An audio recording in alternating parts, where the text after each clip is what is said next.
across the UK.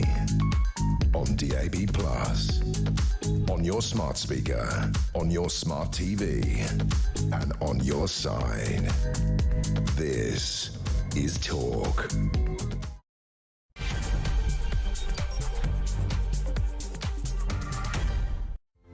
Good afternoon. Welcome back. Hope you had a nice weekend. It is the home of common sense. Thank you to Julia. She returns tomorrow at 10 o'clock. Lots to get through this afternoon, including this. White working class children are falling way behind their peers in all but 21 schools nationwide. There are thousands of schools, of course. This is according to official data. Education Secretary Bridget Phillipson's warning they are being betrayed. But what has gone wrong? What has happened? Why are white kids being left behind? Can you supply an answer to that one? Also this afternoon, the Prime Minister says the UK is facing its greatest threat since the Cold War, with Labour pledging to raise defence spending to 2.5% of GDP by 2027, but not yet a firm date on reaching that 3% aim. We'll have full details. And Britain is on course for up to 50,000 migrant crossings this year, according to new analysis. After arrivals were almost 2,000 this weekend. I mean, you can't even get your head around the seismic nature of this story. People yawn, gloss over, roll their eyes when you mention something as big as this. And Keir Starmer has still yet in any single way started to act. And don't expect him to anytime soon either. Everything you need to know, all the breaking news right here on Talk 0344 499 1000. We have got a busy show and there is so much news around today. We'll also talk about the Quran burning verdict as well, where a man has just been found guilty at Westminster Magistrates Court. This is not inciting racial hatred. It is not a free speech charge, but we'll bring you the latest in a couple of moments' time. But I do want to have a look at this because it's something I feel pretty strongly about as a white working class. Well, I'm not a kid anymore, and you could argue that your class does kind of morph and change over the years. No, I've got no problem with that. But in essence, a white working class kid getting left behind. What is the reason for this? So there's around about 3,400 secondary schools across the country. And in all but 21, white working class kids are falling behind their peers. So it's just a tiny fraction of schools where they're doing as good, but the rest way behind. Now, this is not entirely new. I'm pretty sure maybe 15 years ago, every time it comes up, every time there's a hysterical race baiter on the line talking about outcomes and social inequality, you just really have to throw that into the equation as well. We're often talking about class, not colour, when it comes to so many of those issues around race. Important issues, but often more class than race-ism, as it were. 0344 499 1000. Why are working class kids being left behind? Now, the Education Secretary, Bridget Phillipson, has warned that they're being betrayed. Now, many are saying, now, hang on a second, this is now an attempt, isn't it, to surely park your tanks on kind of reforms. Look, this is very reform territory. These figures have been alive and well when the Conservatives were in power. But are we blaming a government for this, or are we blaming something else? Officials said the driver of low attainment among working class pupils includes a lack of parental involvement or aspiration. Now, if you wanted to be generous to that statement, you would say that white working classes have been complacent. It's not been deliberate. Nobody's thought about it. Nobody realised necessarily they were being complacent. But as other ethnic groups have joined the population of this country, perhaps in an attempt to, be seen to assimilate and do well against sometimes the odds, some of those ethnic groups have stuck their foot on the gas and gone, do you know what? Right, it's tricky here. We've got lots of reasons why life might be a little tough for a few years. We'll get our kids doing well at school, or we'll just give them a little nudge extra, whereas maybe what white working class parents haven't really felt the need to do that, hence the disparity. Could it be that? So white boys from disadvantaged backgrounds and workless homes have the lowest aspiration of all groups. And by the way, it's not just boys, but white working class girls also fell in school attainment at a faster pace than their peers over the last 5 years. So why are working class kids being left behind? What would you put that down to? You can't really place the blame with this is not about a battle between ethnicities. If individual groups, and there are some Chinese, South Asian groups do particularly well, these figures also spill into university admissions, as we've discussed many times before. There are fewer white working class kids getting into university compared to some of their peers. So perhaps some of those ethnicities from around the world have, is it a better educational kind of radar when it comes to attainment? Is that what it is? Is it an instinct? Is it being in another country thinking I've got to try harder than I would if I was back in my own country, and consequently white working class kids have been left behind? I don't know the answer. We're going to try and explore this over the next couple of hours, but if you can shine some light at your end, why are working class kids being left behind? 0344 499 1000. Let's get a word on this and the other big stories of the day. Candice Holdsworth, the writer and broadcaster, is back with us. Candice, good afternoon to you. Afternoon. Nice to have you with us. Lots to talk about here. Big section, this one. And let's start, though, before we get back into the white working class story. I think we're starting with defence. We're starting with defence? OK. Yep, let's start with... Sorry, Candice, that was completely my fault. Let's start with exactly the subject I've just been talking about, white working class kids. In all but 21 of 3,400 secondary schools. What's gone on there? Yeah, I mean, this is such a long-standing issue. We've been talking about this for years and years and years. I mean, for me, it's not rocket science. I mean, we moved around a lot when I was a child, so I went to various different schools, some of which were really good, some which were utterly chaotic, and I really experienced the difference. Yeah. And of course, the schools that were better were schools that had a lot more structure, that had a lot more discipline, where a lot more was expected of the pupils. And I don't think it's always necessarily the class you come from, because, I mean, when I lived in Johannesburg, because I did go to school there, I was at school with kids who came from the township, super poor, but they had very sort of small c conservative traditional values, and they were under huge pressure to perform at school, and they did. I came to school here, and it was a school also in like quite a working class area, but I would say the school was just overly liberal. I just don't think that the teachers understood that the kids needed structure. They needed discipline. And, you know, it was just wild. I mean, I remember the school was absolutely wild, and the teachers were totally checked out. You know, as soon as the kids started misbehaving, they would just sit back and do nothing. Wow. And there's never any expectations on the kids. Sure. I mean, that. And I remember going from the school in Johannesburg to the school, it was in the north of England many years ago, and just thinking, how would you ever reach your potential here? I mean, they just expect so little of the kids. I think a lot of it has to do with elites at the top. They have that sort of laissez-faire, liberal culture, which really does affect kids who are poorer and need more. And I know that we this in every area of life. I mean, the Spectator writer Theodore Dalrymple talks about this when it comes to crime. He said, you know, like, if you're in your lovely middle class neighborhood, maybe you can afford to have a liberal, you know, live and let live attitude to things. But if you're in a really poor area where crime is rampant, you need something a lot stricter, and you need people to enforce values. Yeah.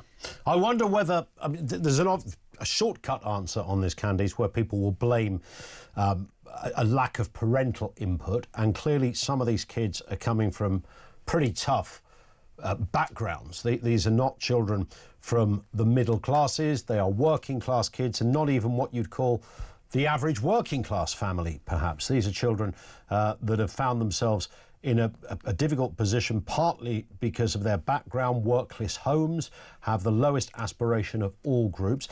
Could there also be an issue in, I mean, you just alluded to it, maybe for a different reason.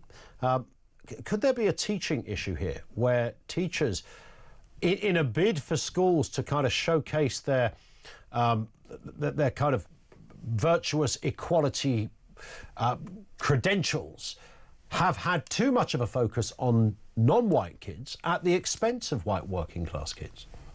I'm not sure. I don't know if I can answer that question because I can't think of anything specifically. What I do know, if you look at, say, for instance, Catherine Berbelsing's school, which is made up totally of kids from immigrant backgrounds, she says they try desperately to get their kids into her school because most of them come from cultures where there's a lot more emphasis on discipline, order, structure, and they are absolutely shocked at how wild some of the schools can be here, how the teachers just fail to apply those sorts of values. Yeah. And, from poor schools really need that. I think it's also what you said as well.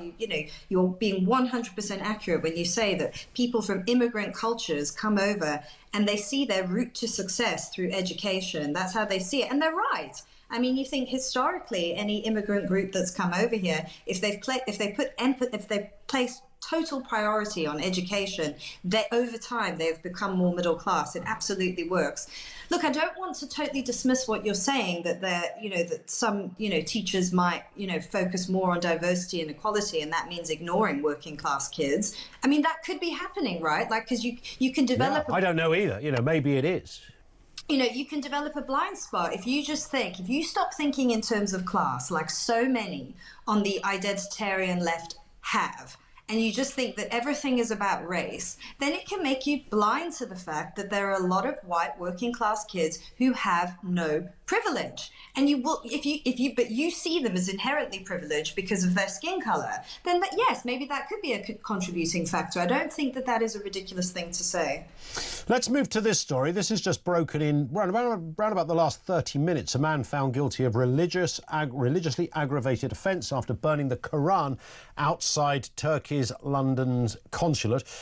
This was back in February the 13th. Hamid Koskan shouted "F Islam" and "Islam is a religion of terrorism" during the protest, which took place in Knightsbridge. Today, a judge ruled the actions were highly provocative and partly motivated by hatred of Muslims.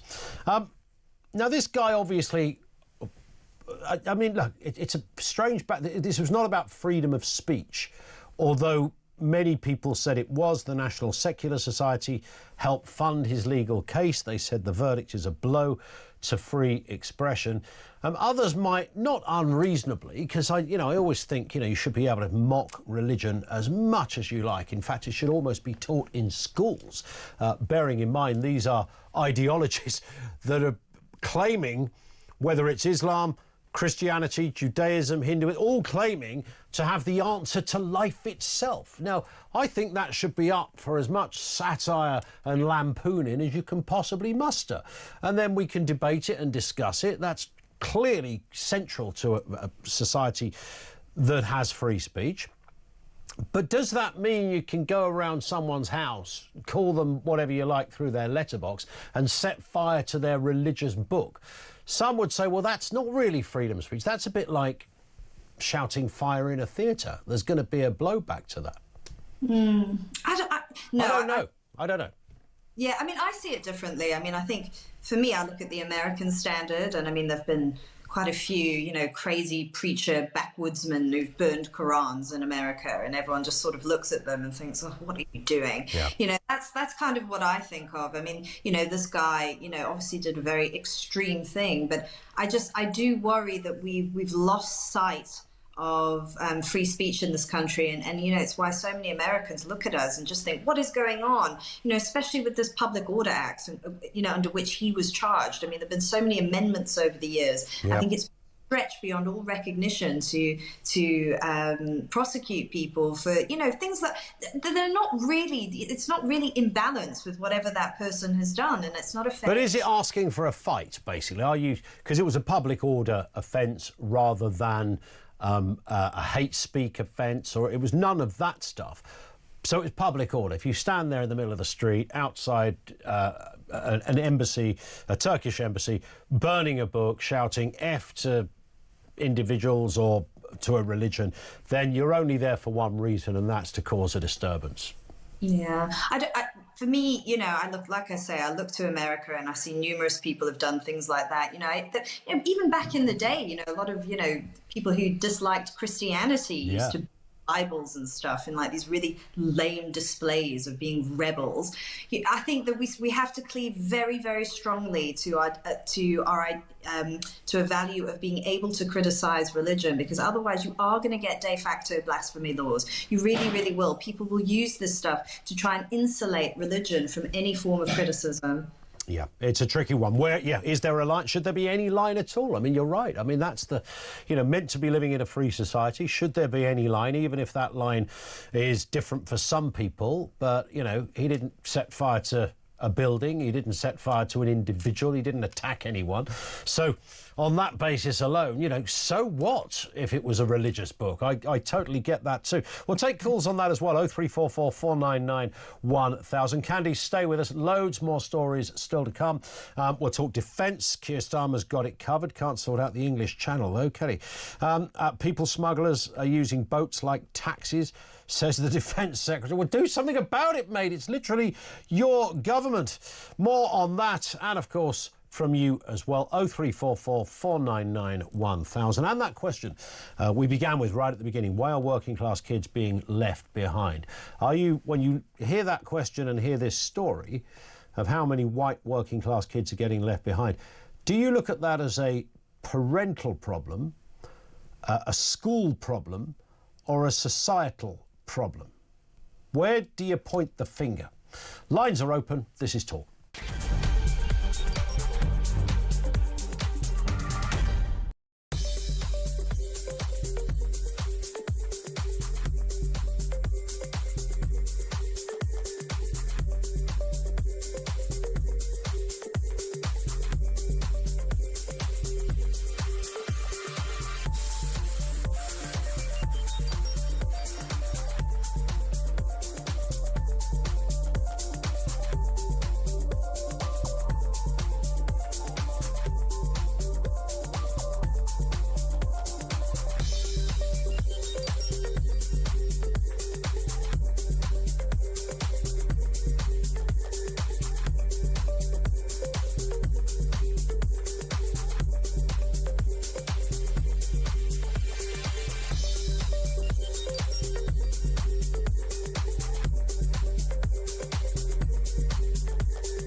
You may know, I don't know if you've been to conflict zones of the past. I've been to lots.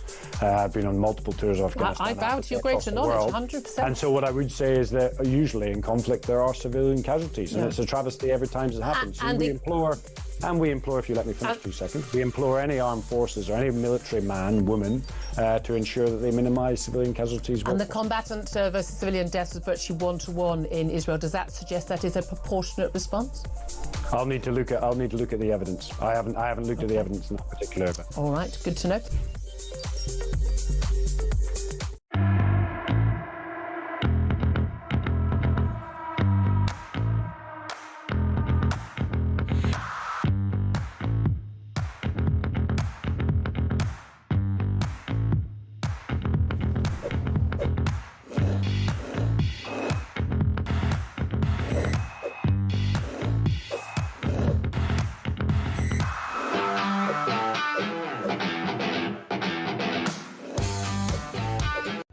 Across the UK, on DAB+, On your smart speaker, on your smart TV, and on your side. This is Talk. Yeah, it is Talk. Welcome back. 22 minutes after 1 o'clock. Candice Holdsworth is with us. Looking at the big stories of the day, let's move to defence.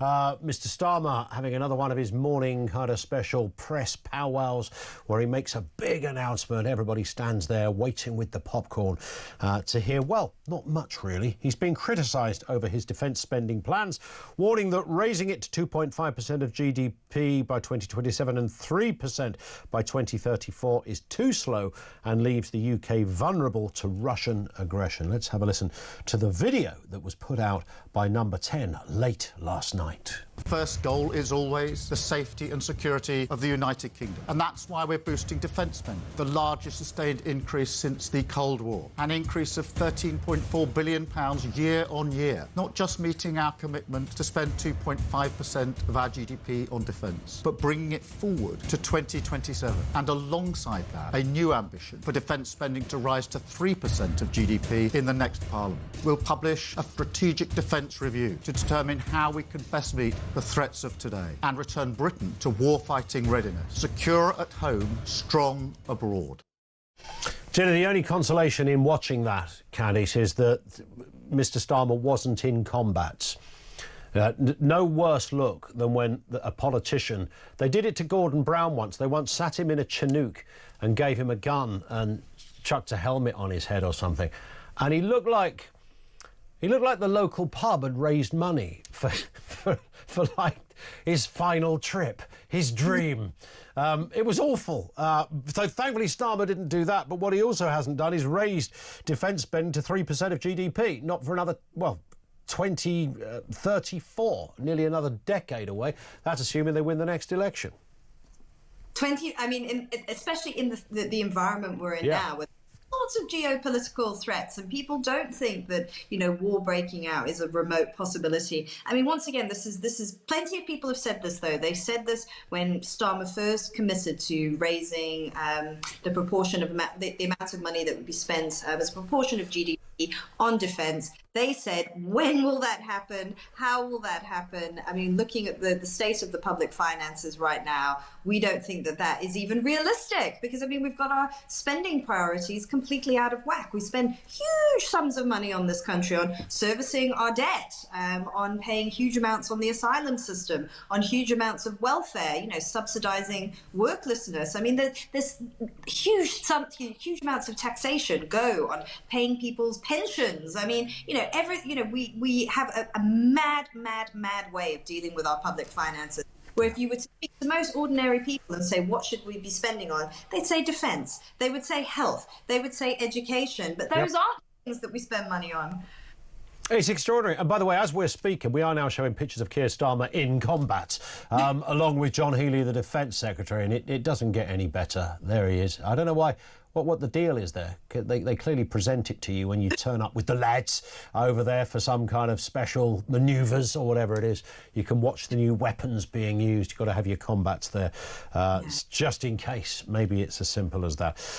More on that story throughout the course of the day. Here's an interesting one. People smugglers are using boats like taxis, according to John Healey, the Defence Secretary. We had like 1,200 people arrive the weekend in one day, and then I think factor that in with the next days. We're talking about roughly 2,000 people over the course of this weekend, which could amount, looking at the stats, around about 50,000 by the end of the year. And it's worth remembering, Candice, I don't want you to get cynical about this, I don't want you to get all anti-Starmer about it, because he's got it under control, OK? If you don't believe me, have a listen to this. You will have helped to smash the gangs, take those gangs down. Smashing the gangs, no shortcut. Smash the criminal gangs, no gimmicks. Have to smash those gangs. Just the hard graft of sleeves rolled up. Smash the gangs. Practical government. I think smashing the gangs is a deterrent.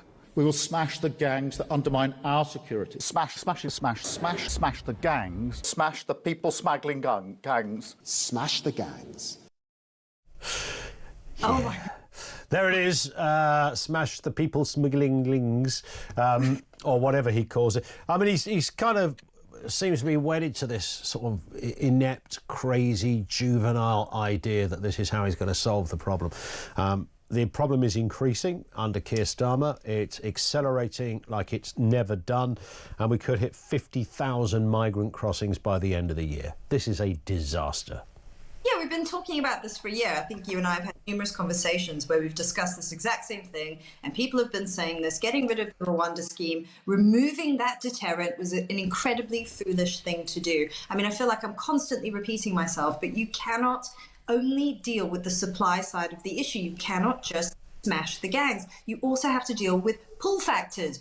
People know that if they come here, they have a huge chance of gaining asylum, that their case will be heard. So they think, oh, they make a rational calculation. All right, I'll pay the people smuggling gang, who are more than happy to take your money and just put you on a boat and push you off, and there you go. They don't care. They've got their own incentives. Whereas if we actually used something if we actually used a system that was shown to be working, people were going via Ireland. They were starting to avoid the UK because they knew that there was a chance that they could go to Rwanda, and they didn't want to go there. I mean, Marco Rubio has just come out and said the reason that they've reduced crossings on the southern border of the US by something like 90%. He said plainly it's about incentives. It's an incentives game. I don't know why Keir Starmer has just ignored this reality for so long. I think it is to do with wanting to look so tough. You know, look at that, you know, sort of posing in military fatigues, using the language of, I'm going to smash the gangs. But actually none of it has worked. It's all just posturing. Well, maybe they need to call in Greta Thunberg to help on the case, because she's a problem solver in the geopolitical world. She set sail for Gaza with 11 activists aiming to break the Israeli blockade and highlight the suffering of civilians under bombardment. Let's have a listen to the young activist sharing her wise words. Here she is. Hello, I am currently standing on the Madeleine, the ship that on Sunday, June 1st, will attempt to again sail towards Gaza and to try to break the siege and open up a humanitarian corridor by delivering aid, like even if the odds are against us, to try to protest and do everything we can to stand against Israel's atrocities and war crimes, and to support and stand in solidarity with the people of Palestine. So keep your eyes on deck, continue flooding the streets, organize, boycott, and do everything in your power to stand for Palestine. Wow. There it is. I know the Hamas boys have been sitting there for months now, Candice, trying to work out how to solve this thing, wondering how they can take on Israel, you know, what they would regard as defending themselves. And they'll be having a meeting now going, hey, boys, don't worry. Greta Thunberg's coming. There's a new kid in town. I mean, really? Greta Thunberg's going to solve the international crisis that is the West Bank issue. Yeah, I mean, she's walking a well-trodden path, you know, so a sort of leftist activist, and then she's just becoming more and more extreme. I mean, we saw that in the 20th century with, you know, like the Bader-Meinhof gang. You know, you look at people like Ulrike Meinhof. I mean, she was just like your sort of run-of-the-mill garden variety leftist. And then she was off in, you know, like training camps in the Middle East, you know, going, you know, really like becoming like one of these sets themselves hard against anti-Zionism, which has just really become a form of anti-Semitism. I mean, they say Zionism when they really want to say things like Jews, but, you know, that's the way to say it. And Greta Thunberg has, you know, said ridiculous things like crush Zionism, and yet we're seeing anti-Semitism rising in the world. It's been turbocharged by campaigns like leftists like this. And now we're actually seeing, you know, violence against Jewish people in the streets. You know, 2 people were shot two weeks ago. There was a firebombing yesterday. I mean, this is really, really, really serious. And you'll only ever see her talking about one side of the equation, never the other. You'll never really see her talking about anti-Semitism or violence against Jews. I think for a lot of people on the fringe left, where she is, they're still using a lot of the old Cold War Soviet terminology, where Zionism is the world's ultimate evil. Indeed. Angry little baby child as she is, she's not going to stop, and her plights continue. Good old Greta Thunberg, eh? The gift that keeps on giving. Candice, thank you very much indeed for that. Candice Holdsworth with the big stories of the day. Over to you, your response. We started out with the question, why are working class kids being left behind? Your thoughts on that? Is it a parental thing? Is it a school thing? Is it some kind of wider society thing? Where do you point the finger? How do we put it right? Because there is a huge issue going on here. 3,400 secondary schools, in all of them but 21. White working class kids are fundamentally behind. What the hell is going on? And the man found guilty of religious aggravated offence after burning the Quran is not being, well, it doesn't turn out to be a hate crime. It's not blasphemy, but some suggest it amounts to that. This was a public order, religiously sort of public order offence, as it were, that he's been found guilty of. Details on that and your response. Was it right that he was found guilty, even if you kind of don't think he did anything wrong in the terms of free speech? Was he pushing it a little bit, to be generous to the system? 0344 499 1000.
Across the UK, on DAB+, on your smart speaker, on your smart TV, and on your side.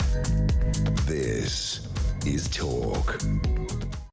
This is from Brian, who says school absenteeism is a real problem. This is reference white working class kids being left behind. A combination of nonchalant state, which thinks 70-something% attendance is okay, and parents who don't support the school allowing their children to be absent, or school refusers. Immigrant kids do not absent themselves to anywhere near the same level, and their kids still respect parental authority and that of their teachers. So this would be under the category of this has been brought on by themselves, right? Would that be fair? Is there something more going on here? Have educational establishments, in this case namely secondary schools, in an attempt to show their, if you like, their equality credentials, have had more focus on non-white kids than they have on white kids? I don't know that to be the case. I'm just looking at the many factors that might be in place here. 0344 499 1000. White working class kids falling behind in all but 21 secondary schools across England. This is extraordinary. It's also revealed that boys from jobless homes have the lowest aspirations of any group, while girls too are also slipping behind. The Education Secretary, Bridget Phillipson, has launched an inquiry saying these children are being betrayed. Many are seeing her move as more of a kind of an attempt to take on Nigel Farage's Reform UK.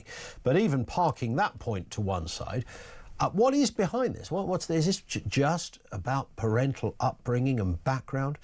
In a moment, Chris McGovern, chairman of the Campaign for Real Education. First, Rakib Hassan regularly helps us out with various issues, social policy analyst and writer. Rakib, good afternoon to you. Afternoon, how are you? I'm good as gold. In fact, I think you and I have spoken before on this issue. This story seems to keep coming up. I mean, I've been doing this job for a long while now. I can't really remember a time when we didn't at some stage discuss this. White working class kids are left behind. What's happening? Well, I think it's a mixture of economic, social and cultural factors. And I actually welcome an inquiry. I think we need a very honest conversation, indeed an honest investigation into these racial and ethnic disparities in the sphere of education. I think that there's many left behind parts of the country, predominantly white British, where the school systems there have been underinvested, suffer from chronic underinvestment over a span of decades. I think that we have to be honest that also this is a cultural issue as well. I think that we have to see in certain ethnic groups, there's a stronger belief in the power of education in terms of facilitating social mobility and future economic self-sufficiency. And the reality is that I think that in working class white British communities, there might perhaps be a higher level of skepticism in schooling, and I think that can be passed down the generations, a lack of trust in the power of education in terms of moving towards economic self-sufficiency later in life. But I think it even goes deeper in terms of our universities. What are the kind of communities they engage with? Where do they do their outreach work? And also looking at career advice in schools in different parts of the country. So what we need a comprehensive investigation looking at these racial and ethnic disparities when it comes to school attainment. And you mentioned universities there, and again, I threw up the sort of diversity question earlier. There has been some, and I don't know whether there's any more than anecdotal, but there's been some concern that many universities in particular who want to make sure that they've ticked all the right boxes of who comes in, have left out white working classes when there was meant to be an effort specifically to focus. And I do wonder, and again, I think this is something we've discussed before, there is an unfortunate habit that happens across lots of areas where people mistake class and racism. No, absolutely. And that seems to be central to the issue here. No, I think so. And I think that if you look at the DEI policy that we've seen taken root in recent times, at times it does look rather exclusionary, especially towards white British working class communities. That's not genuine inclusion in my book. And I think that what we really have to talk about here is the culture within our educational institutions as well. But I think crucially, I think there's a wider cultural problem in terms of looking at how we treat vocational skills and vocational qualifications. I think that we have to have what I'd call a more multi-dimensional educational system, where we have a school system which actually values vocational skills, practical skills, because there may be some people who may not be particularly academic, but when it comes to more practical skills, their natural aptitudes lie there. And I think that we have to reverse this culture of snobbery towards vocational skills and qualifications. I think that would be a really positive step in the right direction. Yeah, and I wonder whether there is, just some complacency on behalf of some families. You can you could have a kid from a South Asian background, as an example, India, Pakistan, Bangladesh, whatever. They may be equally as challenged financially as the white working class kid. However, there is still that sort of emphasis on the education thing, and Absolutely. That's arguably the difference here. No, I agree. I'm personally of Bangladeshi heritage, and I'll say that there's many Bangladeshi parents here who moved from Bangladesh who may not be particularly well educated themselves, but one of the reasons why they moved to the UK is because it has such a strong reputation internationally in terms of its education system. And if you move to a different country with that motivation, you are naturally going to take more of an interest in your children's performance. at school. Yeah. So I think there's this variety of cultural factors at play. And I think parental authority does also come into it. I think we need to talk about the sense of discipline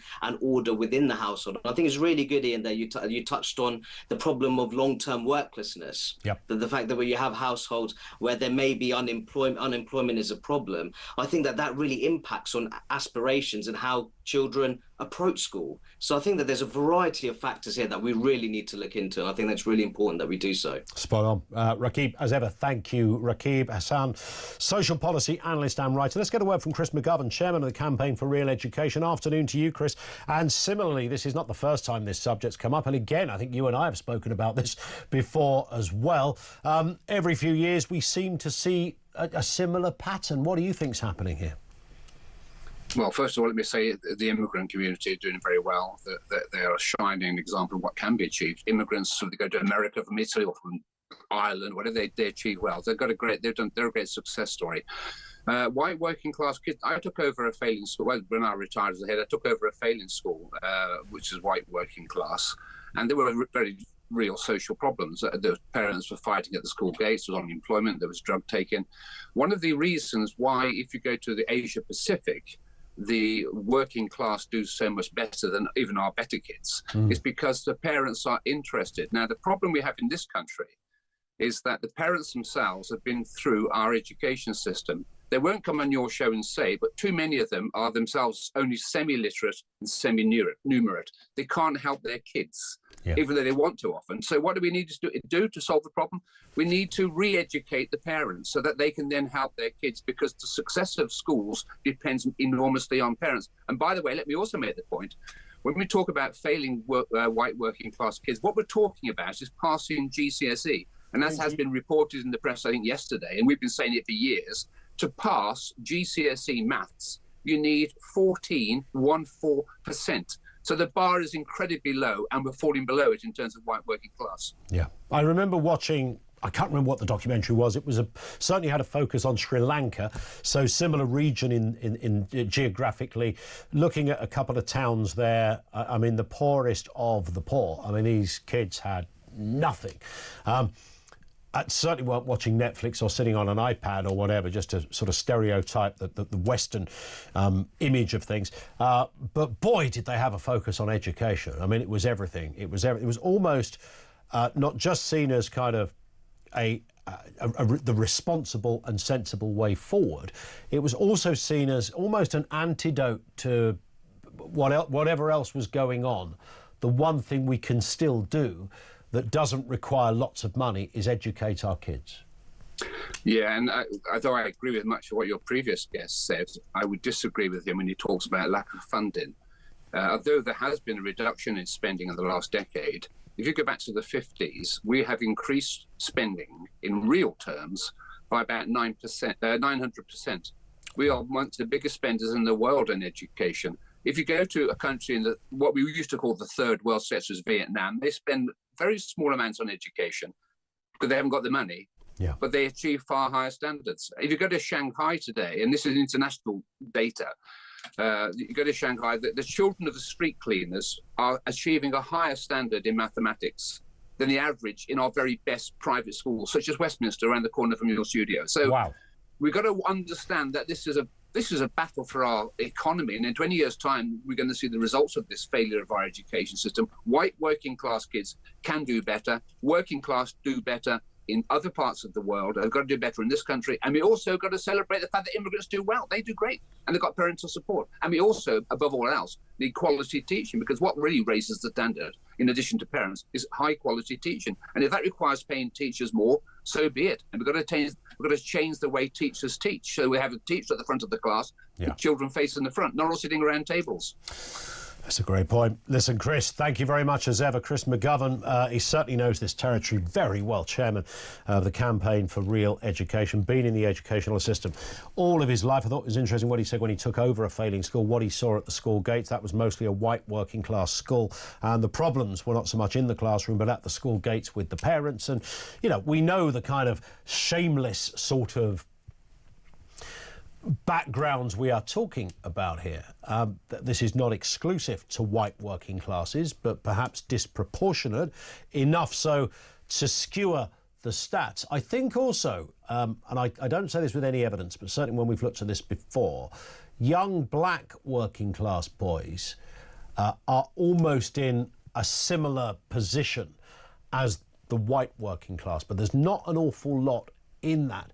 But it's people mostly from a South Asian background, areas. He just mentioned Shanghai as well. Chris Govan just mentioned Shanghai and a couple of other places where you've actually got incredible results, and some of those kids are coming from a very similar background in terms of, you know, a lack of affluence, doing really stunning work against, you know, you've got poverty issues, you've got cash issues, but you've got a big focus on education. So do working class, white working class parents only have themselves to blame?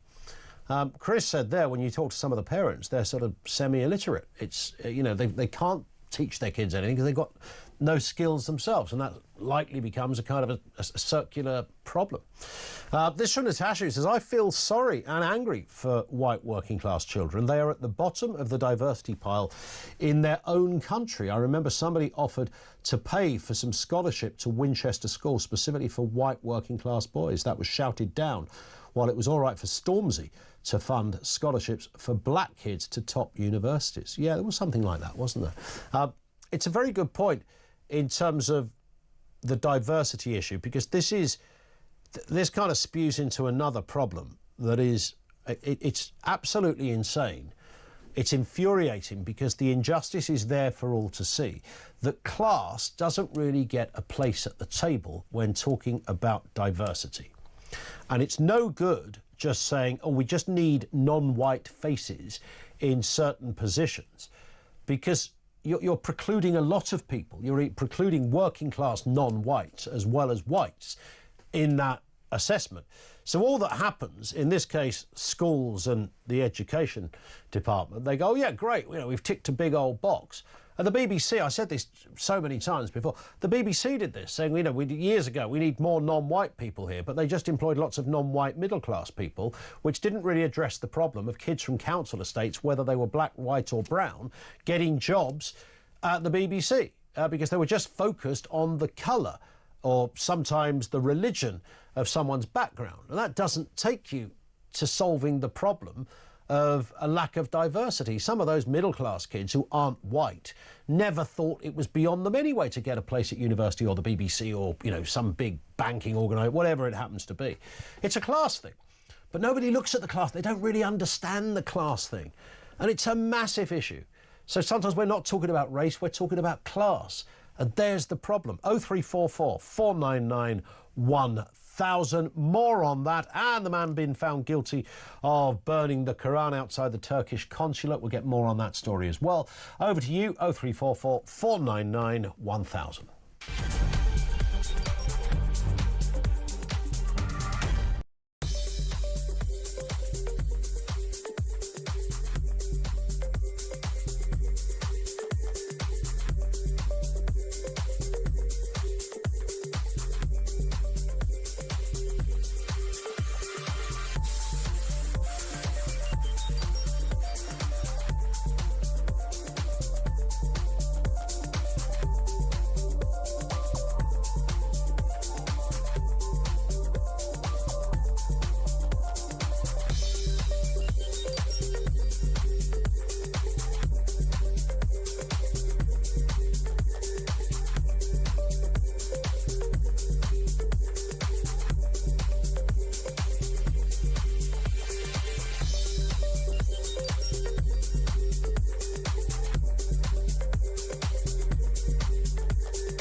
I will give the Labor government some sympathy here in that nothing's been done for 30 years. We had this mentality at the end of the Cold War that basically said, you know, this is the end of history, everyone's going to play nice from this point on. And so as a result of that, we have done next to nothing. And so have so many other global economies, by the way, as well. So now, when nuclear submarines take years and years to build, I'd be surprised if these go into the water before 2040. You know, it feels like too little too late to me.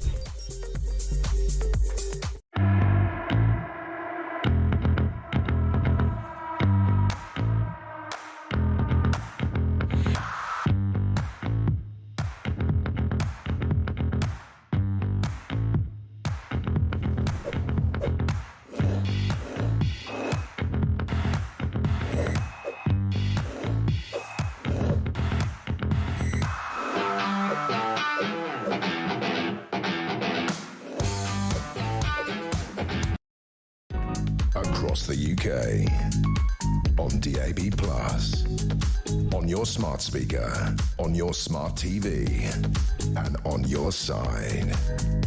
This is Talk. This is Talk, and we'll also take your calls on Hamid Kuskan, who has just been found guilty at Westminster Magistrates Court of a religiously aggravated public order offence. It wasn't a blasphemy law, but the concern around this is that some people think it kind of is as good as. He burnt a Quran outside the Turkish consulate, shouting F to Islam, and Islam is a religion of terrorism, as he held up a burning copy of the Holy Book. This was back in February. Found himself in court and now found guilty of a religiously aggravated public order offence. Does that amount to a blasphemy law, or is this a very different thing? He clearly wanted to kick off. I mean, there's no doubt about that. You don't shout all that and do that if you just do it in your back garden, wouldn't you? Or is it free speech? Ugly as it might be to some people, is that just free speech? I mean, I'd have done him for littering, if nothing else. Because I'd imagine a burning book of any kind probably creates, you know, a few embers and ashes around the place. That would have been the thing I'd have charged him with. Not sure about the public order offence as such. And the religiously aggravated bit is, I'm uncomfortable with that. Shouldn't we be able to religiously aggravate each other when it comes to religion? They can't all be right after all. Richard's in Oxfordshire. Richard, what are your thoughts? This is back to that issue of working class kids. Afternoon to you. Afternoon, Ian. Great show as always. Thank you. Just a very, very quick one for you. I've got a grandson who's mixed race. He's half Pakistani. He's a 9-year-old, very, very bright lad. He goes to local primary school, and he's probably one of the top students in his class. Yeah. And we're in rural Oxfordshire, so it's a good mix of people in the class, predominantly white, funnily enough. And he's absolutely terrified of letting his dad down if he does anything bad at school. So his dad motivates him and pushes him along, you know, really encourages him. On the other hand, I've got grandkids from my other daughter who don't have a father. They're being raised as a single mother family. Yeah. And since lockdown, one of the grandsons refuses to go to school. These are the white English side of the family. The other granddaughter only goes when she fancies it, and we've got one lad who goes, but he's not a particularly great overachiever. But there's no motivation for the grandchildren inside the family. I believe that it's actually complete families that we're lacking. I'm a dyslexic guy. I left school with a swimming certificate. That was about it. So I can't help out as much as I'd love to, because they even come and say, "How do you do this? How do you do that?" Yeah. And I put my hands up in the air. So I believe. This is my thought. It's not a racial thing where the kids are doing better, but I think it's that the majority of these kids are coming from complete families. There's mums and dads involved in it, and so obviously there's twice the input and twice the encouragement. I think you're right. I think you're spot on. There could be no doubt about that, but I suppose the problem comes if neither parent is equipped to assist, which is what the Chris McGovern from the Campaign for Real Education told us earlier. Great point, Richard. Thank you very much indeed for that. This comes in from Nerf, who says, what would have happened if someone set fire to a Bible? Nothing. Two-tier policing again. I don't think it was just the setting fire to. It was... I mean, Free Enterprise says, fence splinters again, mate. Why didn't you mention if he was outside a church burning a Bible? What reaction? I'll tell you nothing. This is a Christian country based on freedom of speech, freedom of expression and liberty. Well, yes and no, but the reason I didn't mention that is because that's not the case. We can only muse and wonder. If you were standing outside any building, burning a book, shouting, F this, F that, to whether it was the institution or in this case religion, then I'd like to think, of course we'd all like to think, regardless of who you are. I mean, this guy went there to kick off, right? There's no doubt about it. If he thought he was going to... am I right in saying somebody did attack him? And it was horrendous, by the way. And I did say, by the way, Mr. Free Enterprise, that I think he should probably be done for littering above and beyond anything else. I'm not comfortable with religious aggravated public order offence, but I do understand that if you're the old Bill and somebody is doing something that could kick off, then that's a public order offence. It's not a blasphemy offence. It's not a free speech offence.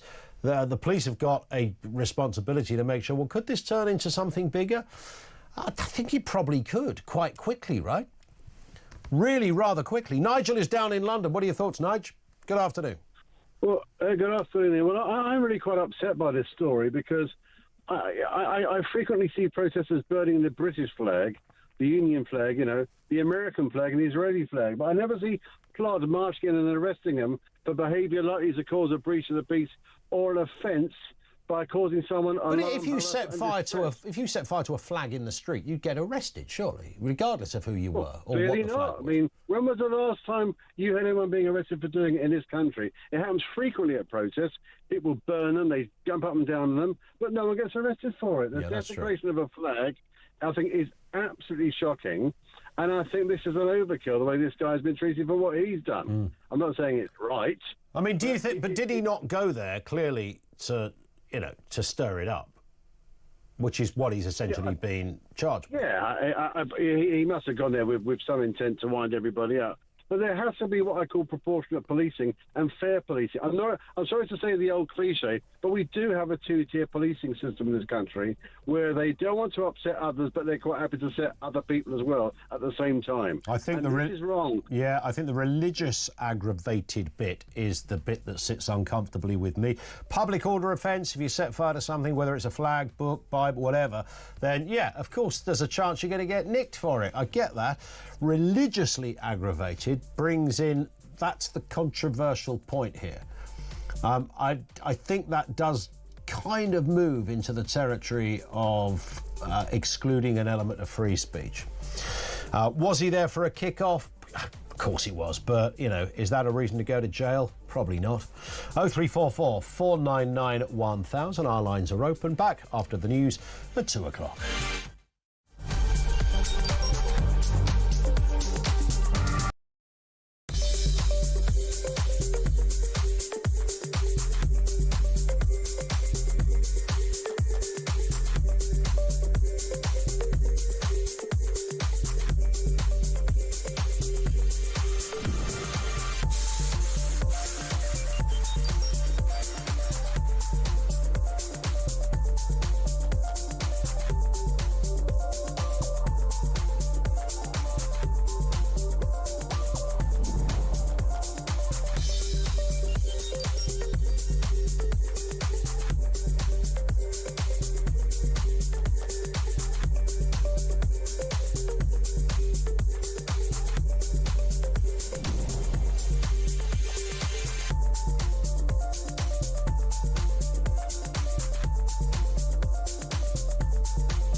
across the UK. On DAB+, on your smart speaker, on your smart TV, and on your side. This is Talk.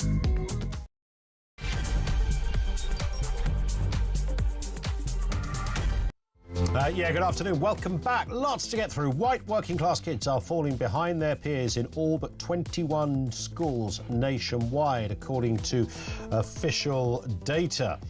It is true to say that there is a problem here, but what's behind it? The Education Secretary, Bridget Phillipson, is warned that those kids are being betrayed. But who are they being betrayed by?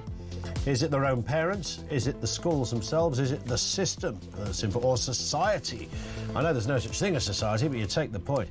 Also this afternoon, Reform UK is launching a Doge Council unit of experts, including software engineers, data analysts and auditors, to review spending and cut waste across 10 councils it controls, starting in Kent, which I think I'm right in saying is the largest county council in the land. We'll chat to the chairman of Reform UK in this section. And a man who set fire to a copy of the Quran outside the Turkish consulate has been convicted of a racially aggravated public order offence. Is that correct, or are we now teetering into blasphemy laws? Sharia law even, as some have suggested. Thank you for that. 0344 499 1000. Lines are open. Billy says, your contributor seems to, I think this is the previous text I read out, seems to believe that if you disagree with his position, this is the definition of fence-sitting. Some stories are not black and white, and nuance is absolutely the font of where you will find truth. That is true. I don't blame people from having a different view, but just because you don't come down on one side or the other, fence-sitting uses a pejorative when, quite often, if you can't work, I can't solve racial hatred or religious hatred or public order as a gob sitting on the radio, and I don't imagine our, I can't remember who it was, Free Enterprise, I can't imagine he can either.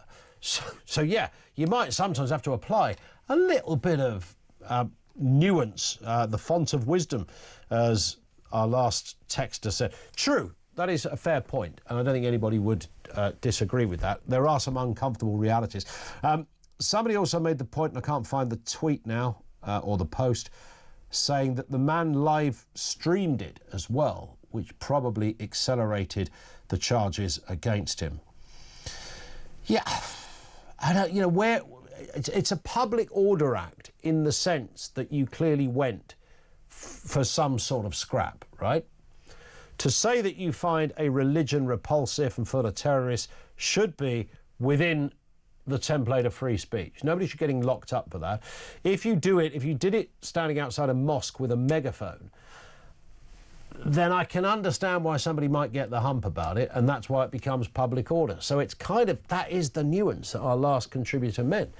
I mean, where you do it, if you live stream it, what's likely to happen? And I've got a feeling I might have this wrong, I think somebody did. Can we check that out, Adam? I'm sure somebody did attack this guy when he was doing it. I'm pretty sure. I've got in my head there's a knife involved in this story somewhere along the line. And what happened to him? I think he got nicked as well. Gary says, if I drew up a list of things that cause me harm over the next 10 years, an invasion or a nuclear attack by Russia or China are a long way down that list. Let's face it, Putin doesn't even have the military capability to do anything other than engage in a stalemate of an arm wrestle with Ukraine. Why would China risk nuclear war with the West and mutual destruction when it can just bring our economy to its knees with a few regular cyber attacks? No, top of my list of things that I fear may harm me are the thousands of unidentified young men coming from hotspots from Islamic terrorism who are pouring into this country every single week. Being undermined from within is the current clear and present danger facing this country, but literally nobody in authority has the willpower to do anything about it. So they try to distract us by talking about grand plans to deliver new nuclear submarines at some date during the next parliament. If I were not so worrying, it would be funny. Yeah, bang on. I don't think many people wake up in the morning and go, oh, there could well be an attack on the mushroom clouds about to be seen over Peterborough, courtesy of the Chinese. I don't think that's top of people's thinking. But I do think 50,000 people potentially by the end of the year coming into a country who you literally cannot identify, and other than knowing that they come from countries where there is certainly a big fat question mark over elements of it, I think that would probably be a bigger concern to most people. Lots to talk about, and of course other stories in addition to the ones we're throwing out here today. Why are white working class kids being left behind? Starmer's big defence plans. Alan Tolhurst, chief reporter of Politics Home, is with us to talk about this and other things. Afternoon to you, Alan. And our last contributor, Gary, was making the point there that, this is Starmer showboating in some respects. Let's build some submarines. Let's, up the GDP as an ambition. All fairly woeful stuff. What do you say? Yeah, it's really interesting because obviously the first priority for any government is to ensure the safety of its citizens. No matter what you want to spend money on, you have to spend money on that. I think it's up to debate how you would do that. How do you allocate that money? Where do you spend it? What is the threat? And is the way of defending yourself from that threat to build nuclear submarines? Or is it, defenses against cyber attacks? Is it maybe more border controls? All that kind of stuff that you've been discussing. And I think you're right. Like, stepping up and announcing the creation of nuclear submarines and all this kind of stuff is pretty extravagant stuff. How useful is it going to be? How likely is that stuff going to come on stream? How likely is it ever to be used, let alone the actual nuclear stuff to be used? It remains to be seen. And I think as well, this kind of 3% by 2034, I think that is going to definitely come under a lot of scrutiny, because you've already heard voices like Richard Dannett, who was the former head of the army, saying that you can't be waiting 9 years to have that uplift in spending when the threats that we're talking about, the threats that we're facing, are online now. And so really that money needs to be spent this parliament in the next couple of years. That increase has to go up. But that's obviously very difficult. We've got the spending review coming next week from the Chancellor. It's going to be very difficult to prize out that amount of money from the Treasury in such short order.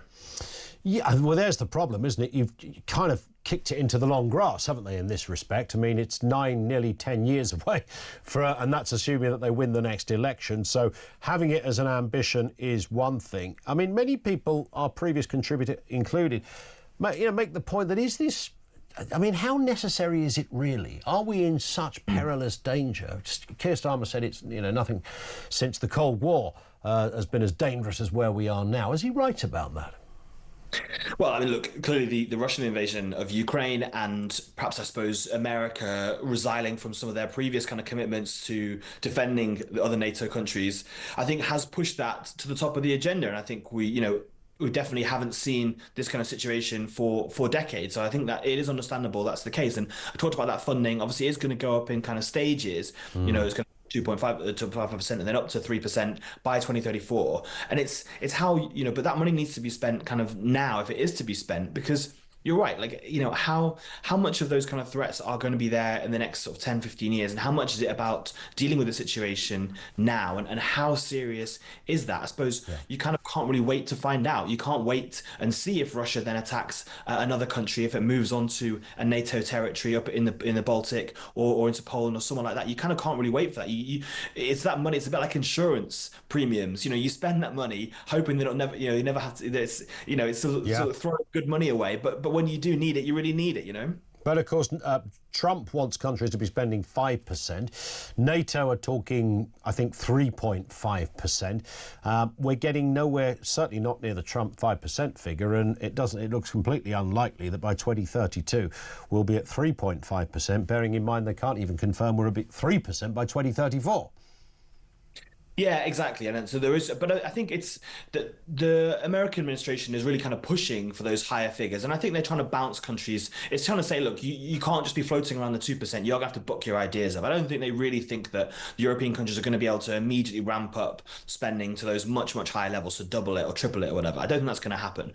But I think they are looking to be showing willing. And I think the UK, definitely a lot of these announcements, a lot of the big splashy stuff around nuclear is about showing willing, is about kind of saying to not just to Russia, to our enemies, but to America and our allies, that we are willing to step up and spend more money. So I think that's part of the reason behind it. As you say, how likely it is to actually get there, I'm not sure, but it's showing that showing that the UK is willing to step up in that sense. Indeed. Let's stick with, the Defence Secretary, John Healey, who's dipped his toe into the Channel migrant story, suggesting that people smugglers are using boats like taxis. We had extraordinary numbers of people crossing this weekend, around about 1,200 in one day, and I think the other numbers fully yet to be confirmed, but collectively over the course of a weekend of fairly good weather, nearing the 2,000 mark, leading people to work out that this will probably mean by the end of the year 50,000 people have crossed the Channel. Defence Secretary John Healey admits Britain has lost control of its borders. He's of course also pointing at the previous government as well. It's getting no better under Starmer though, is it, Alan? No, not hugely. And you're right. There's analysis from the Times. They reckon it'll be 50,000 by the end of the year. The Home Office, the Border Force, has rejected that. But those calculations on using similar figures have been pretty correct in the past. So I think we are likely to see probably record numbers, regardless of whether they are able to do any further measures to tackle it. I think it's really interesting to think that. That they talk about smash the gangs, all this kind of stuff to repair, but actually how much have they been able to do, and how much of it actually has been to do with France, and how much work the French police have done. We've spent huge amounts of money giving money to the French police to tackle further stuff. They did announce a big law change, but previously they had not been willing to tackle boats in shallow waters and been pushing boats out into the middle of the Channel that then were being picked up by the UK and brought across. They said they're going to change the law early this year and allow them to do so, but they've still not actually enacted that. And we saw pictures of French police sort of stood taking videos from the beaches this weekend, which I think would be really enraging, I think, to the UK side, because of, they keep talking about how spend more money with the French, do more deals, do more work, cross-border, is able to tackle it. And it just isn't having the effect they would hope it would. Indeed. I think Dominic Cummings gave an interview to a Sky podcast last week where he, and I'm sure you saw this, Alan, where he talked about there was a way to do this and it was discussed. But, because of the ECHR, there was never any chance of that ever happening, essentially. And it's back to that sticking point again. Yeah, and I think the idea about leaving the ECHR is going to continue to come back. It's definitely one of Dominic Cummings's hobby horses that he returns to. And I think, but it is definitely a live discussion, because if we are seeing an inability of the UK to be able to prevent these crossings coming across, even with work with the French, then they will be looking for kind of further radical solutions. Because as you're right, you're saying, if you're Keir Starmer's government, you can't talk about being different and doing things that the previous government wasn't able to, unless you kind of enact some. You can't just say we're going to take it more seriously, we're going to have a slogan. You actually have to do something about it, and I think that the ECHR will come back to it. I don't think this government will ever want to leave it, but I do think it's going to continue to be definitely kind of a live conversation about it, because we're seeing the results, the kind of inaction, the results of inaction at the moment. Spot on. And Lord Hermer. What's the interesting thing about government positions is that these people often sit fairly anonymously in terms of public perception. And there's one story unleashes their name to the country. Hermer, of course, crossed the headlines just last week for those Nazi comments. And here he is yet again under the spotlight because he apparently declined to review sentences for a rapist, a paedophile and a terrorist fundraiser, all of whom received less jail time than Lucy Codley, who sent the racist tweet. She got 31 months in jail. Other offenders received sentences as low as suspended terms or community orders. And of course it throws up, not unreasonably, in a civilised world we should debate this stuff.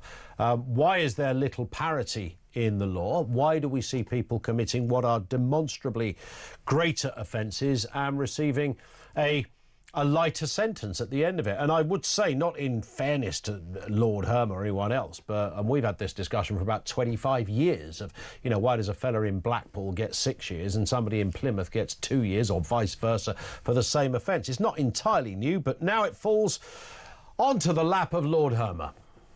Yeah, it does feel as though some of these papers, the Telegraph especially, seem to definitely have it in for Lord Hermer. They're really going for him at the moment. I think the issue with it is that the way that this system works for looking at sort of unduly lenient stuff is that you're not mapping it against sentences for other offences. You're mapping what that person received against the guidelines, which are set not by government but by the Sentencing Council for that specific offence. So I think the problem is not necessarily with what Lucy Connolly was convicted of. It's the fact that the sentence she got was kind of in the middle of what you could have got for the specific offence that she was convicted of. It's these other people, whether they were convicted, what they were convicted of, is whether what that sentence sits like in the guidelines for that particular sentence. And I think when you look across to them, the different kind of offences, it doesn't really sort of all add up. Yeah. But that's why essentially Herman and the Court of Appeal and with the law people just didn't think that it was willing to make those kind of changes. But when you look at them in the cold light of day, it doesn't really look as though kind of it's the right sort of level of justice. But for Lord Herman, these weren't decisions that he made personally. It was just decisions that were made by the kind of the law courts. But yeah, he's unfortunately, I think any of these kind of stories, I think he's going to get it in the net from now until it gets removed in a potential reshuffle, I think. Indeed. And I think he did review the Connolly guidelines, whether that was because it was an appeal. I'm not quite sure at what point he looked at that, but that, of course, has thrown this story up. Listen, Alan, as ever, thank you. Alan Tolhurst, Chief Reporter at Politics Home, with us on the programme. Over to you, 0344 499 1000. A little bit of extra news just come in as well. The number of people reported to have been injured in the Liverpool Victory Parade crash has risen to 109. There are still 4 people who remain in hospital. This is the news from Merseyside Police. That number is 109. Now they've been able to give a more accurate figure who were injured, different levels of severity from what we are told, but 4 remain in hospital. One would have to assume with significant injuries after over a week. Details, I'm sure, if anything breaks on that, will emerge, and we'll bring it to you here first. Back to you on the phones in just a couple of moments. We're talking about white working kids setting fire to a religious book, in this case the Quran. Should that mean you end up with a criminal record for public disorder? Not blasphemy, apparently, but some would say it's as good as. Our lines are open. This is Talk.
I will give the Labor government some sympathy here in that nothing's been done for 30 years. We had this mentality at the end of the Cold War that basically said, this is the end of history, everyone's going to play nice from this point on. And so as a result of that, we have done next to nothing. And so have so many other global economies, by the way, as well. So now, when nuclear submarines take years and years to build, I'd be surprised if these go into the water before 2040. It feels like too little too late to me.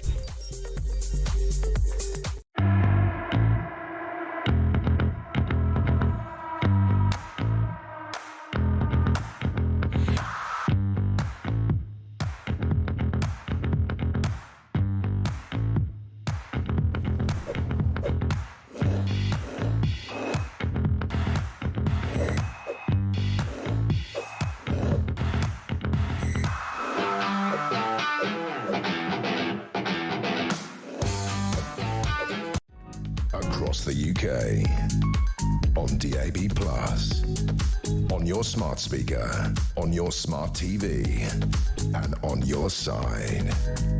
This is Talk. It is Talk. 0344 499 1000. Let's go to your calls. Chris is over there in Epsom. How you doing, Chris? Hi, Ian. Nice to talk to you again. You too. There's a fair bit to say about defence and to tie some things together, possibly in what one would call a conspiracy theory, but possibly, I think, cause and effect. First of all, you've got the boats coming over. They could be stopped. There's no political will to do so. The reason for that is that if he did really take on Macron and stop the boats, that would put him out of favour with his new European realignment. By allowing them all in, at some stage in the future, we're going to be told for our safety, we're all going to be issued ID cards, in line with what Europe is doing. Now we go to the actual defence. 12 submarines he's ordering, is he? Apparently so, yeah. Lovely bit of kit. Yeah, well, we've already got... We've already taken an order for 4 from Australia, which we won from the French, which peed off Mr. Macron in the first place. Do you remember that? Yeah. Now, do you know where all these hidden submarine factories are? Maybe there's one in Epsom, Chris, that you're not familiar with. I must have missed it at the local swimming pool. Maybe it is in the local swimming pool. That's the place. Yeah.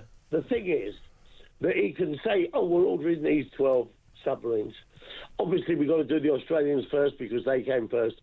But we'll draw the money down now. Now, he'll take that money and he'll use it for everything else that they want to do with their crazy schemes. Yeah.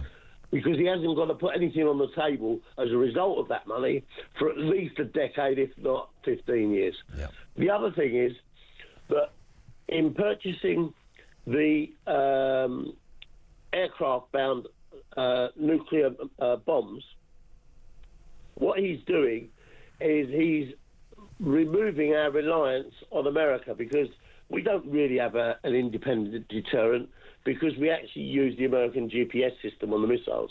And if we don't ask them first, they just turn the stuff off. So we haven't got an independent. So he's moving us closer to Europe, away from America. He's getting the money he wants, all right, by saying he's ordering 12 submarines, but he's going to use it elsewhere. And then what will happen before the 29 election, he'll try and put troops into Ukraine or somewhere else, and he'll put us at war and suspend elections, because there's no chance of him winning an election. How do you... that's interesting. Do you... would he suspend an election because we'd sent some troops to Ukraine? If we go to a war footing, there's no, I know you can do, but I mean, would he do that? I mean, we went to war in Iraq. We didn't suspend an election, though. In fact, Blair came back and won another term after that. Yeah, but this guy's never going to win a term in a million years, is he? He's got everybody, even his core Labour voters. He's managed to brilliantly do that sort of slightly rare thing of peeing off literally everybody, even those that voted for him. So it takes an amazing type of politician to be able to do that to the people who liked you the most. But there we go. Chris, listen, thank you for that. Do you know what? If that happened and he sent troops to Ukraine and we were still at it in 2029, then I can imagine there being some pretty robust protests in the street. I mean, it happened with Iraq. I know it made little or no difference, but it did change the narrative when people protested, but it didn't change the result of the election, which Blair went on and won again after the invasion. I appreciate not all the information about the invasion was around back then. Let's go back to that question of young white working class kids doing appallingly at school compared to their peer groups. Adrian is in Essex. What are your thoughts, Adrian? Good afternoon to you. Good afternoon. Thanks for taking my call. Pleasure. I said to your researcher when I phoned up, I used to teach in an international school in Japan. Okay. And my sort of opinion on it, I think it's not so much about race or even so much, well, it is class, but one of the reasons that maybe sort of more ethnic minorities do well in this country is when I was teaching, if a child took home a test result when I was in Japan of 70 or 80%, they were terrified because their parents would see it as a failure. That was a terrible result. Whereas here, they'd be over the moon. That sort of what is considered a passing mark, like one of your guests quite a while ago said, to get the basic GCSE in maths, you need a 14%. That's considered like a passing grade. That's inconceivable in most parts of sort of certainly the Far East, like I taught in Japan and Korea, and that would just be they'd be disowned. So what have we done then? Do you think, Adrian? Have we just sort of, in order to be a little bit a bit more caring about kids' mental health, so they don't feel the strain or the pressure? Is that we've taken our foot off the gas of expectation as parents? I think so. Yes. I mean, I'm a father. My children were born in Japan, but I repatriated my children to the UK because I thought that the education system in Japan was too much of a pressure cooker. It was over the top. And I knew for a fraction of the effort that would be required in Japan to just be average, you would excel in the UK. You know, to just be like that sort of C student in Japan, it takes a hell of a lot of effort, whereas the same amount of effort applied in the UK education system, you'll swim through with A stars or 9s now.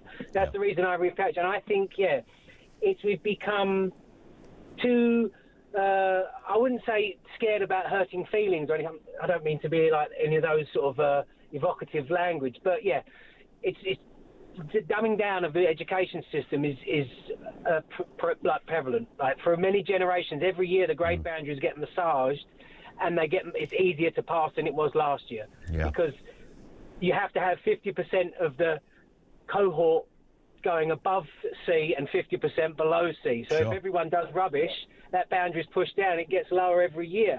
I mean, I'm sure statistically sometimes it goes up, but on average the sort of pattern is there. The curve is pointing down.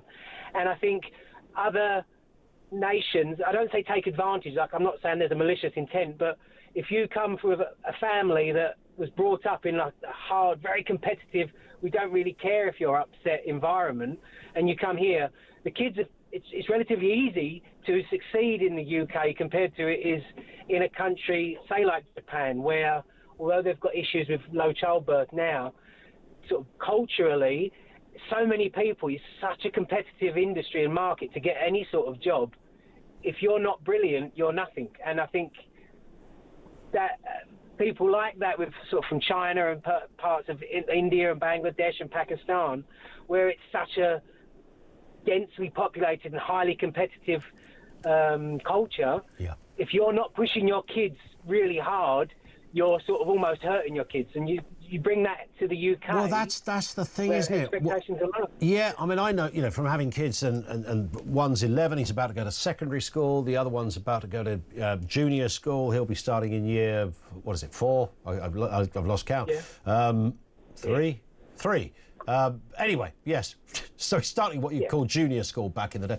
So, and you look at the pressures that are on the kids, but they're nothing like other countries, right? I sense that, and there are parents who do, relentlessly take their kids through, very, very hard graft of revision. Those kids do tend to do better.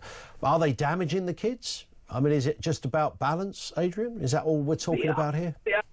Yeah, I think it is about balance. I mean, that's one of the reasons my wife and I discussed and we repatriated, because we thought that they'd skewed too far, the other side of the scales when we were in Japan. So we thought, no, that's too harsh, because I did see kids as I say, being a teacher, I saw kids that were unhappy. Like they would have extracurricular activities before school, so they'd be going swimming at 5 o'clock in the morning till sort of 7:30.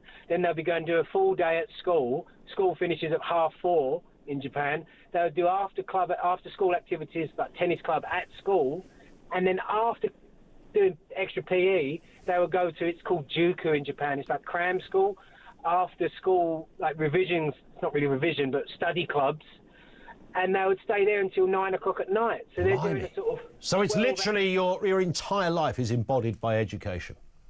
Yeah, and that's also through summer as well. You get sort of, we call it 6 weeks holiday. They get summer holidays, but even then, once or twice a week, they'll have their sports meet, and they would, if one or two of the kids were lacking, they would have like a math club it's optional, but it's not optional, if you know what I mean. Yeah. It's sort of, kids doing a 12-hour day, like at a desk or studying, is not an uncommon thing. And this wasn't elite, rich, sort of mega private schools it was at. It was state-run schools. It was a fairly common, as I say, my main knowledge is based in Japan, but if you speak to any other Japanese people or people that have got experience living abroad in Japan, a 12-hour day for a kid is a fairly common thing. Wow. Not so much for primary age, but for the sort of junior high, sort of teenagers, a 12, 13-hour day, not including commuting to and from school and between to go to their different clubs. And you bring those kids and put them in the UK, they're going to be thinking this is life on easy. You know, 100%, yeah. I mean, that is hard graft, and there is a debate about that, but you can absolutely see why you'd excel if that. But I guess within your own peer group, you're all, you're all doing similarly. So unless you take that education elsewhere, then I guess it doesn't stand out. It just makes you a very educated person. Listen, Adrian, great, really insightful call on what they do in Japan. Do we need a bit of that over here, or would that be way too? I can't imagine telling my kids they've got to do that. Good Lord. I mean, trying to get them to do a drum lesson is like akin to a custodial sentence sometimes. 0344 499 1000. This is Talk.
Across the UK, on DAB+, on your smart speaker, on your smart TV, and on your side.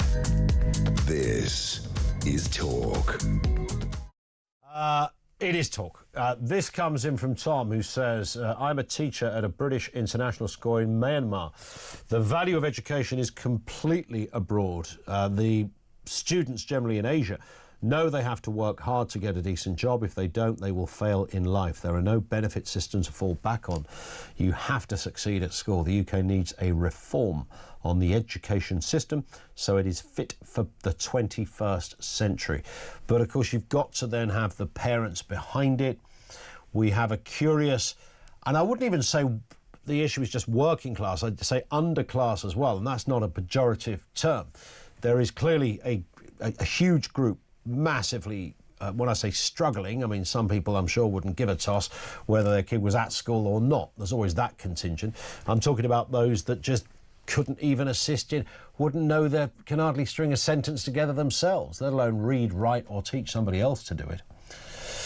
So yeah, we have an issue. How do we solve it? Why are white working class kids being left behind? Now, Reform UK is rolling out a new Doge council unit to crack down on waste and inefficiency in the councils they control. The idea, of course, is based on the Elon Musk Department of Government Efficiency in the United States. A team of software engineers, data analysts and forensic auditors will begin in Kent today, where the county council has a gross budget of more than $2.5 billion. Let's get a word with Councillor Jamie McIver, Reform UK Councillor. Jamie, good afternoon to you. Good afternoon. Nice to speak again. I mean, the Doge thing, I mean, it's had, mixed results in the United States. This is a version of it. I mean, we're just using the terminology here, but ultimately we're just talking about saving money where it's currently being wasted. Well, what's effectively happening is we are working with all of our council leaders as a party. It's kicked off in Kent today. Kent is the largest council by far, currently under Reform control. There's 10 across the country, and the leadership, the political leadership, headed up by Councillor Lyndon Karen, who, with her team, has wasted no time in getting experts in to analyse all of the data. That will be reported to the political leadership, so political decisions can be made on where the waste is in these councils. The Reform councils across the country have an enormous mandate from the electorate from the 1st of May. And I tell you something, isn't it incredible? In local government, we have seen within a matter of weeks such enormous work starting to be carried out just weeks from polling day. Yeah. One of the issues, I suppose, I mean, anyone would say, look, if you can save money, if you can get rid of daft schemes and initiatives that no one ever asked for, then that's a good thing. But you have to look at some of these councils, as you will be well aware, Jamie, because you're a councillor yourself. Kent County Council is around about £800 million in debt. So saving 26,000 on a diversity officer might work well, but it's not going to touch the sides. Well, I think there's 2 points you're making there. Well, firstly, as a councillor, I know how far £300 can go in a small grant to a community group where I represent. So, when we talk about things like 26 grand, or I give you another example, £22,000 spent on driving lessons in Kent for people who've entered the country illegally. So, if you look broadly, there is lots of smaller pots of money that can be saved. But I think what's more fundamental here is that the Reform Party are not scared to go into each department and see where there is wastage. We're talking about the contracts. We're talking about, over paying. We're talking about duplicate payments. There is. I could go on and on. There are so many opportunities. And I think what we need to do, if you look at what's happening in Kent today, is we're providing our administrations with absolute experts in this stuff, so that they can make really good and quick decisions, which ultimately is what the people voted for on the 1st of May. We're already delivering it. Yeah, and I guess, there's another point here, isn't there? It's not just about saving money. It's showing that there is a far more common sense approach to governing, really. So look, and also there's a principle here, Ian. This is not the council's money. This is the people's money. The people that get, set their alarm clock in the morning, get up, go to work really hard, pay their council tax. This is their money, and it's right that money is spent as efficiently as possible. And I think there's often a lot of politicians that forget when they're writing checks and they're making all these decisions, they forget about the people that have got up in the morning to make that money available in the first place. And so what we're doing as a party is we are treating that money as though it is our own money. And I think that is so important. That is a principle that's been forgotten in politics for a very, very long time. And it's very refreshing. I actually feel quite envious as an Essex boy, as an Essex resident, that the people of Kent, you drive over the Dartford Bridge, you're entering into an area that's now governed by common sense. There it is. And I understand the team they've got software engineers, data analysts, forensic auditors looking at this. I understand these people are working for free as well. They are. They're fulfilling a patriotic duty. And I think, that goes to, wherever I go out campaigning, I have to admit, I'm constantly finding people offering to help. They want to help. They want to help the Reform Party. And actually what we're seeing is, as a party, we've been inundated with experts wanting to do their bit. It's a bit like a war effort here. We're on a mission to save our country as a party, and there are people across the country, experts, putting their head above the parapet saying, look, I've got some expertise, I want to help. We've got lawyers working on pro bono, and we've got people in this particular context who are software engineers, auditors. They are working free of charge It's their patriotic duty to help deliver these efficiencies so our local government is running as efficiently as possible, and to set up a blueprint of what this country is going to look like when Nigel Farage is Prime Minister in a few years' time under a Reform majority-controlled government. Listen, Jamie, great to have you on. Thank you, Jamie McIver. He is a Reform UK councillor, county councillor in Essex. That isn't run by Reform UK, but Kent County Council is large. I think I'm right in saying it's the largest county council in the country, heavily in debt. I would just throw this in terms of what we're dealing with here. It's probably not going to touch the sides in terms of eradicating hundreds of millions of pounds worth of debt that Kent County Council are in. They're not the only county council that's in a load of debt, I would imagine. Most of them are in a load of debt. The eye-watering figures speak for themselves. But I would say this, and I touched on it with Jamie there. This isn't... So you're not going to physically save loads of money. But what will happen here, if the Reform UK auditors go in and software engineers, and they are able to look at the system and say, look, yes, we're not going to solve the financial crisis of the county council on this alone. We will work on that in other ways. But on this, what we are going to do, there's two things we're going to do here. We will save, they might come up with a figure of saying, yeah, we've saved £3 million. We could save £3 million on getting rid of nonsense. It's the statement of intent and the direction of travel that will sell well on the doorsteps. And as Jamie, our last guest, said, even if you're sending or saving, just a few quid that could go to a better cause. The area they will have challenges with, as Elon Musk found out in America when they walked into this department or that department, went, hey, you're all fired. And they went, I think you've finally got a contract here, mate, so you can fire me. You're going to have to give me about $8 million before you do. There is such a thing as having a job and having a contractual arrangement in that job. So they fell into that problem early doors. I mean, it's maybe surmountable years down the line. But in some areas, it was becoming more expensive to fire people or make them redundant than it was to retain them. So they had issues around that. This isn't just about jobs. This is about how the council spends money, and it's about the flavour of council you want. Do you want a council that just deals with common sense? This is how Reform would sell it. Or do you want one that kind of likes the vanity projects and the daft stuff and the nice, I don't know, the lovely bit of artwork, the diverse artwork, showing, a lovely image of something that supposedly encapsulates the current world we are in? The mind boggles as to what some of that artwork looks like.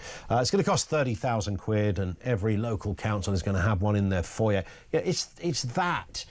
It is the daft schemes and ideas and initiatives that we're all aware of now. I've said for a long, long time, if you want to find some of the best political stories, they do lurk often in local government and not always in Westminster. I mean, Westminster is always the gift that keeps on giving to a degree, but they certainly lurk in local and county councils, as well as local town councils as well, all over the place. I mean, all over the place. I mean, your mayor gets an official car. They still get an official car.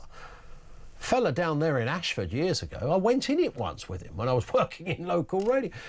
He was in some massive old Mercedes. And it was extra. And I thought, wow, they pay for this and a chauffeur as well. I nearly lost my mind when I realised the fella chauffeuring him I went to school with.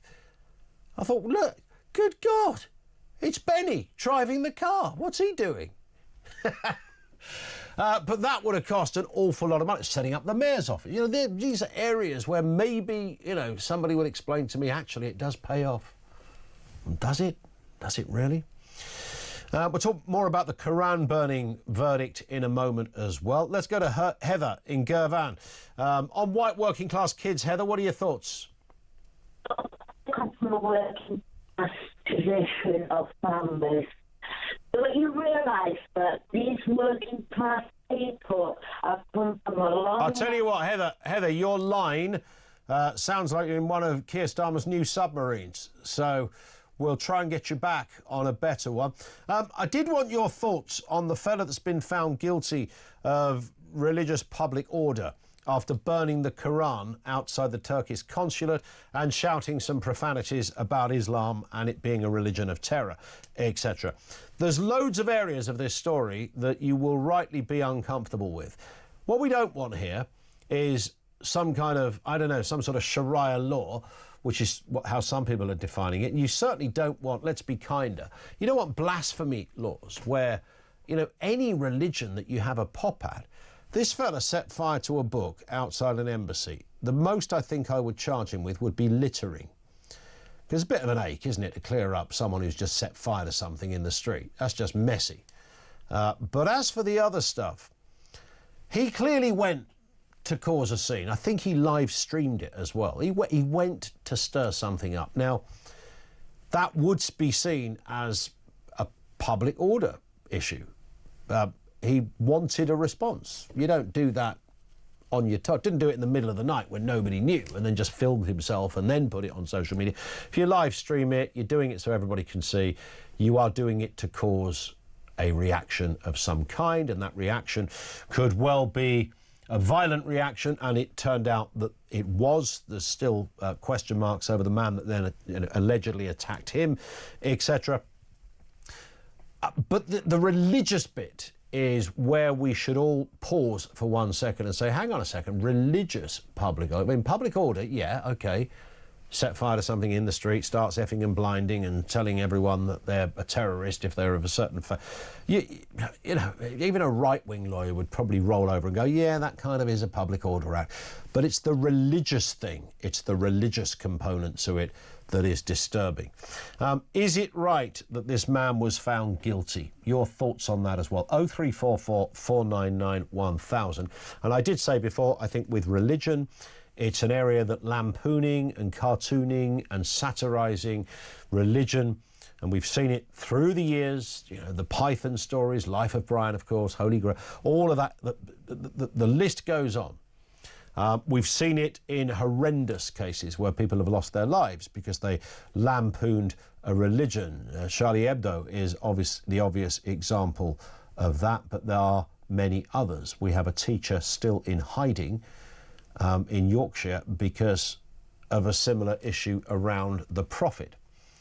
So yeah, that's the problem we have. Where do you see this particular case, and how do you see it in the wider context of what we should or shouldn't be doing when it comes to prosecuting somebody because of their attack on a religion? And should that be allowed to extend to setting fire to a book and shouting F Islam and Islam is just a terrorist religion? What's your analysis, if you like, of that offence? 0344 499 1000. Now, lots going on. There was an incredible Champions League final at the weekend. Man alive, that was a bit of a showstopper. Is it going to be beaten in terms of excitement? World Cup next year, and we are giving you the chance to win tickets. Oh yes, FIFA Club World Cup final tickets. It's as simple as that. Thanks to our friends at DAZN. And here's everything you need to know. Hi, it's Jim White here. Here at talkSPORT, we're gearing up for the Club World Cup in the United States. And to celebrate, we've got 2 tickets to the final in New York on July the 13th to give away. We'll sort flights, accommodation, and give you $5,000 spending money to spend however you like. 18 plus, UK excluding Northern Ireland. All you have to do to enter is text the word football to 83338 by the 13th of June at 11 p.m. and you're in the draw. Text costs £2 plus 1 standard network rate message. You must have the bill payer's permission or send your name and number by post to Club World Cup Final Prize Draw, P.O. Box 3190, Colchester CO2 8GP, to arrive by 5 p.m. on June the 18th. This is a TalkSPORT limited competition run on TalkSPORT Talk and Virgin Radio UK stations. Full terms and conditions at talksport.com.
And I will give the Labor government some sympathy here in that nothing's been done for 30 years. We had this mentality at the end of the Cold War that basically said, you know, this is the end of history, everyone's going to play nice from this point on. And so as a result of that, we have done next to nothing. And so have so many other global economies, by the way, as well. So now, when nuclear submarines take years and years to build, I'd be surprised if these go into the water before 2040.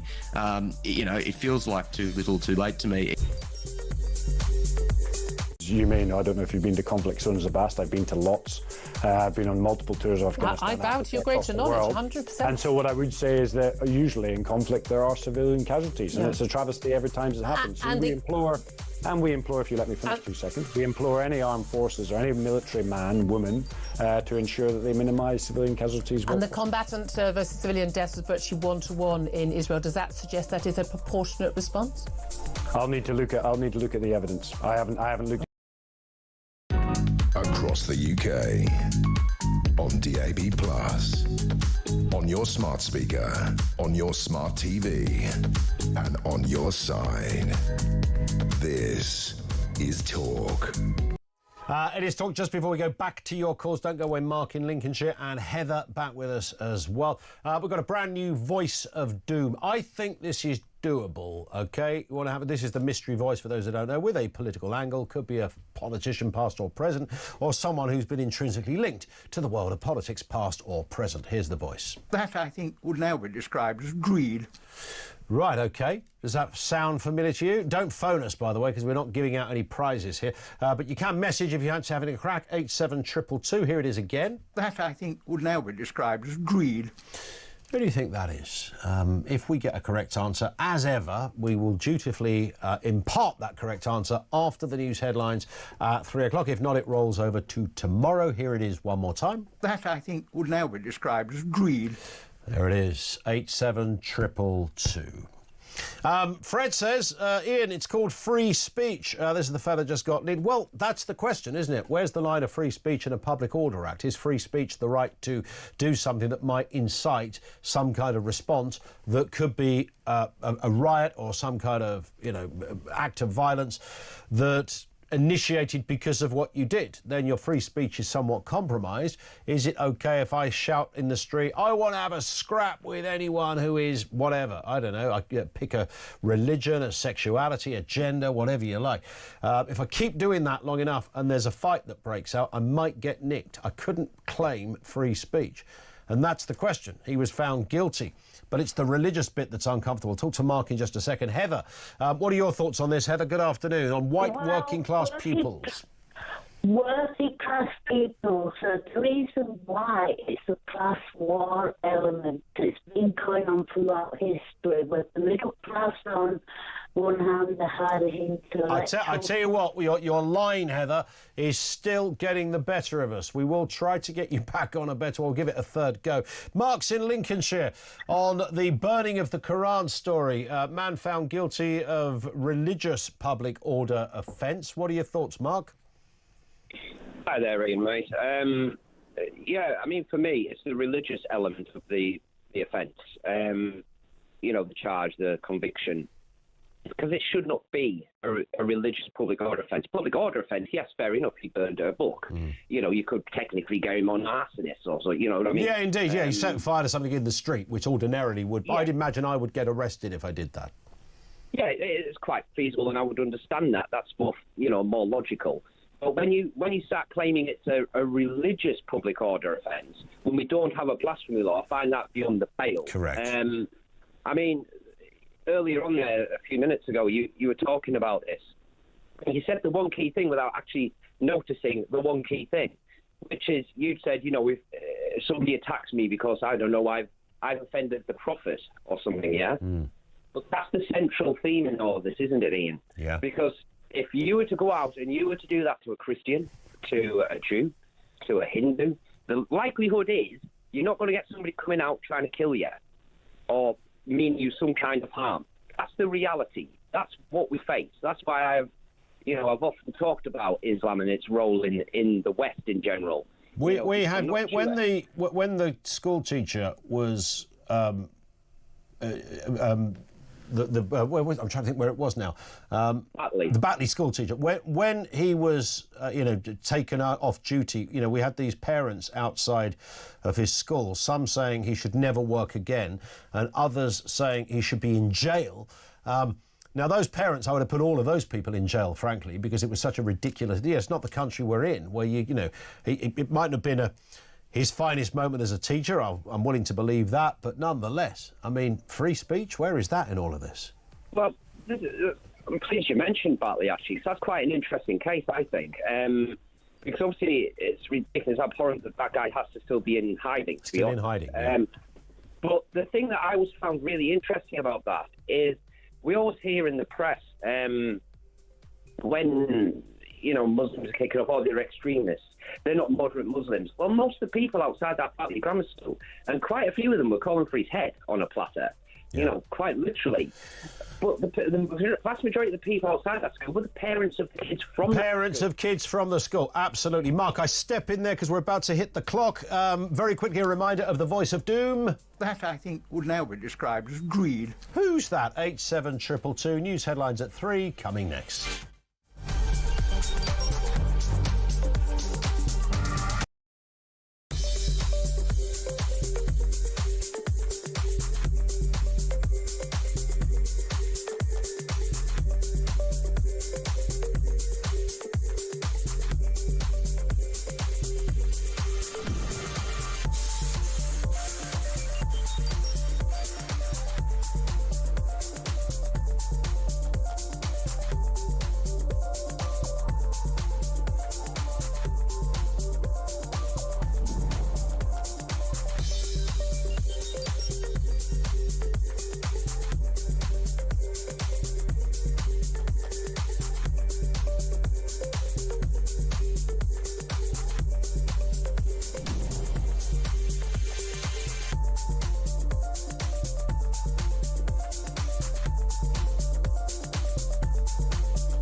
Across the UK, on DAB+, on your smart speaker, on your smart TV, and on your side.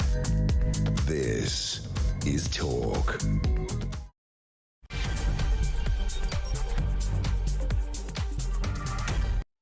Good afternoon. Coming up on 3 minutes after 3 o'clock, we move into the final hour. Lots to get through in this section, including that story we began with: white working class kids falling behind their peers in all but 21 schools nationwide. There's 3,400 schools in this respect.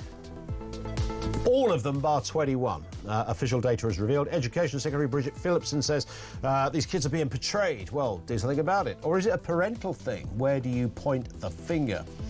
Also this afternoon, Britain is on course for up to 50,000 migrant crossings this year, according to new analysis, after daily arrivals topped 1,000 for the first time this year.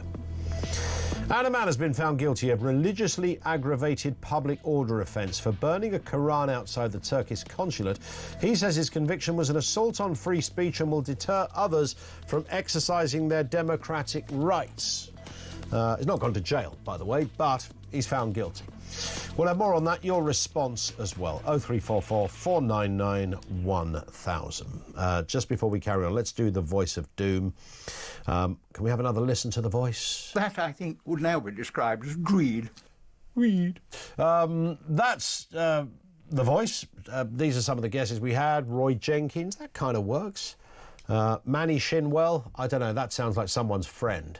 I don't know who Manny, that's just like someone's going, go and text him, Manny. Former British Secretary of State of what? He died in 1986, aged 101. He was the former Secretary of State for who?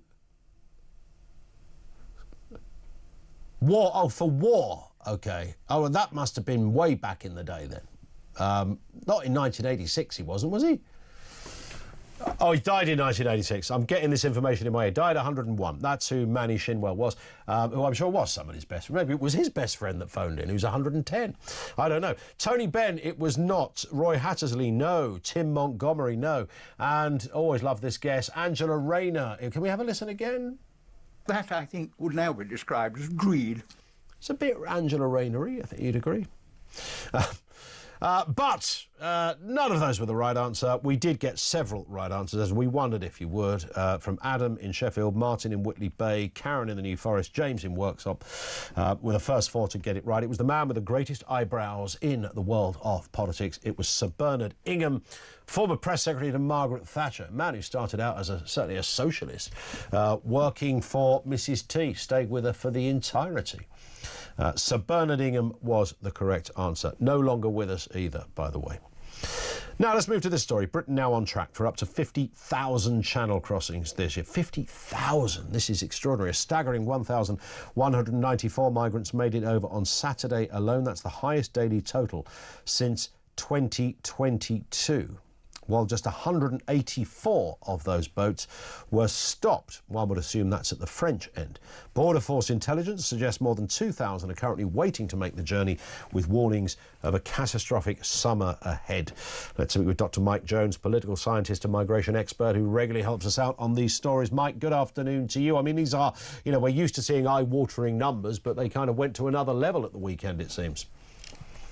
Yeah, for sure. I think 50,000 as a projection is a decent ballpark figure. I've done my own back of the packet cigarette calculations, looking at weather conditions and statistics for previous years. And I think, 50,000 is a reasonable number. So, I think we're definitely headed in that direction. The numbers have massively increased in the previous year since the Labour government has come into power. They obviously mothballed the Rwanda plan. There's no plan to disapply the Human Rights Act. They're fast-tracking people through the asylum system. This is all going to increase the pull factor. And obviously, the smuggling gangs themselves have been quite, adept and adaptable at what they do. They've become a sort of well-greased, well-oiled machine in terms of how they operate. The numbers are definitely going to increase this year, no doubt about it. Could it be 50,000? Possibly. It could actually be more than that. Yeah. But it's going to be a big number. What I thought was also interesting about this story is that Border Force intelligence are able to ascertain that there's more than 2,000 currently waiting to make the journey. If they, and this is going to sound like the most obvious question in the world, if they know that, aren't they able to stop that? Well, for people leaving on departure, well, the French basically, they've been asked to disrupt the criminal gangs. They've been asked to, sort of infiltrate the camps. They've been asked to, sort of dismantle the boats when they find them on the beaches themselves. But the French have never been asked to intercept these boats when they're in deep waters. And that's the key thing here, is that the French have been asked to disrupt these operations but not actually stop them. And that's the key problem, because ultimately the French do not want these people in their country. They believe it's Britain's responsibility to create the deterrent effect. And I don't think we should rely on the French at all to stop this crisis. Ultimately, that deterrent effect needs to be created within this country. And again, I know this is sort of armchair general territory, but, I look at the French coast. I know it's long and, you wouldn't want to walk it on a winter's night. But You just think, is it really beyond the wit of intelligence to be able to police? I mean, they know certain areas where these boats are likely to go from. Is there not a permanent, camera set up, drone set up? You'd only have to have one person every half a mile with a pair of binoculars and a radio to go, yep, they're about to go from here. You might think you could at least cover a good chunk of it rather seamlessly, to be honest, Mike. Yeah, it would cost billions of pounds, though, and it would require lots of boots on the ground. So, like, in theory, it's possible to do 100%, but that would require a lot more money and a lot more sort of operational sophistication than what we have at the moment. Yeah. And there's a political problem here as well, because the French don't actually want these people in their country hanging around. I mean, France is a deeply nationalistic country, and it's actually very hostile to illegal immigration. I'd say their immigration restrictionist opinions are probably more harsh than they are here in the UK. And so the French attitude is, listen, Blighty, we'll help you out with this, but at the moment we're cooperating with you on the Sangat Protocol, Convention. They give us the sort of pre-departure checks on their land, which is not in France's interest, by the way, it's in our interest. The French view is, listen, you've got to detain and deport these people. You stop the flow into France itself. You reduce the pull factor. You have fewer illegal immigrants in France and fewer arriving in the UK. And that's the key thing. Like, France will cooperate with us, but their firm belief is Britain has to solve this for themselves, particularly in the post-Brexit era, where we're a sovereign country and we can leave the ECHR. Why are we still giving money to France? I mean, it would be much better if Macron just came out and said it, isn't it? Look, we don't really want extra immigration here, so we're quite relaxed about these people legging it over to your country. But instead, we hand over £500 million, apparently with some kind of tacit arrangement, they're going to assist in some sort of way. Yeah, that's a really good question, actually. Why does this farce continue? I think it's partly because the French do want to maintain really good diplomatic relations with the UK.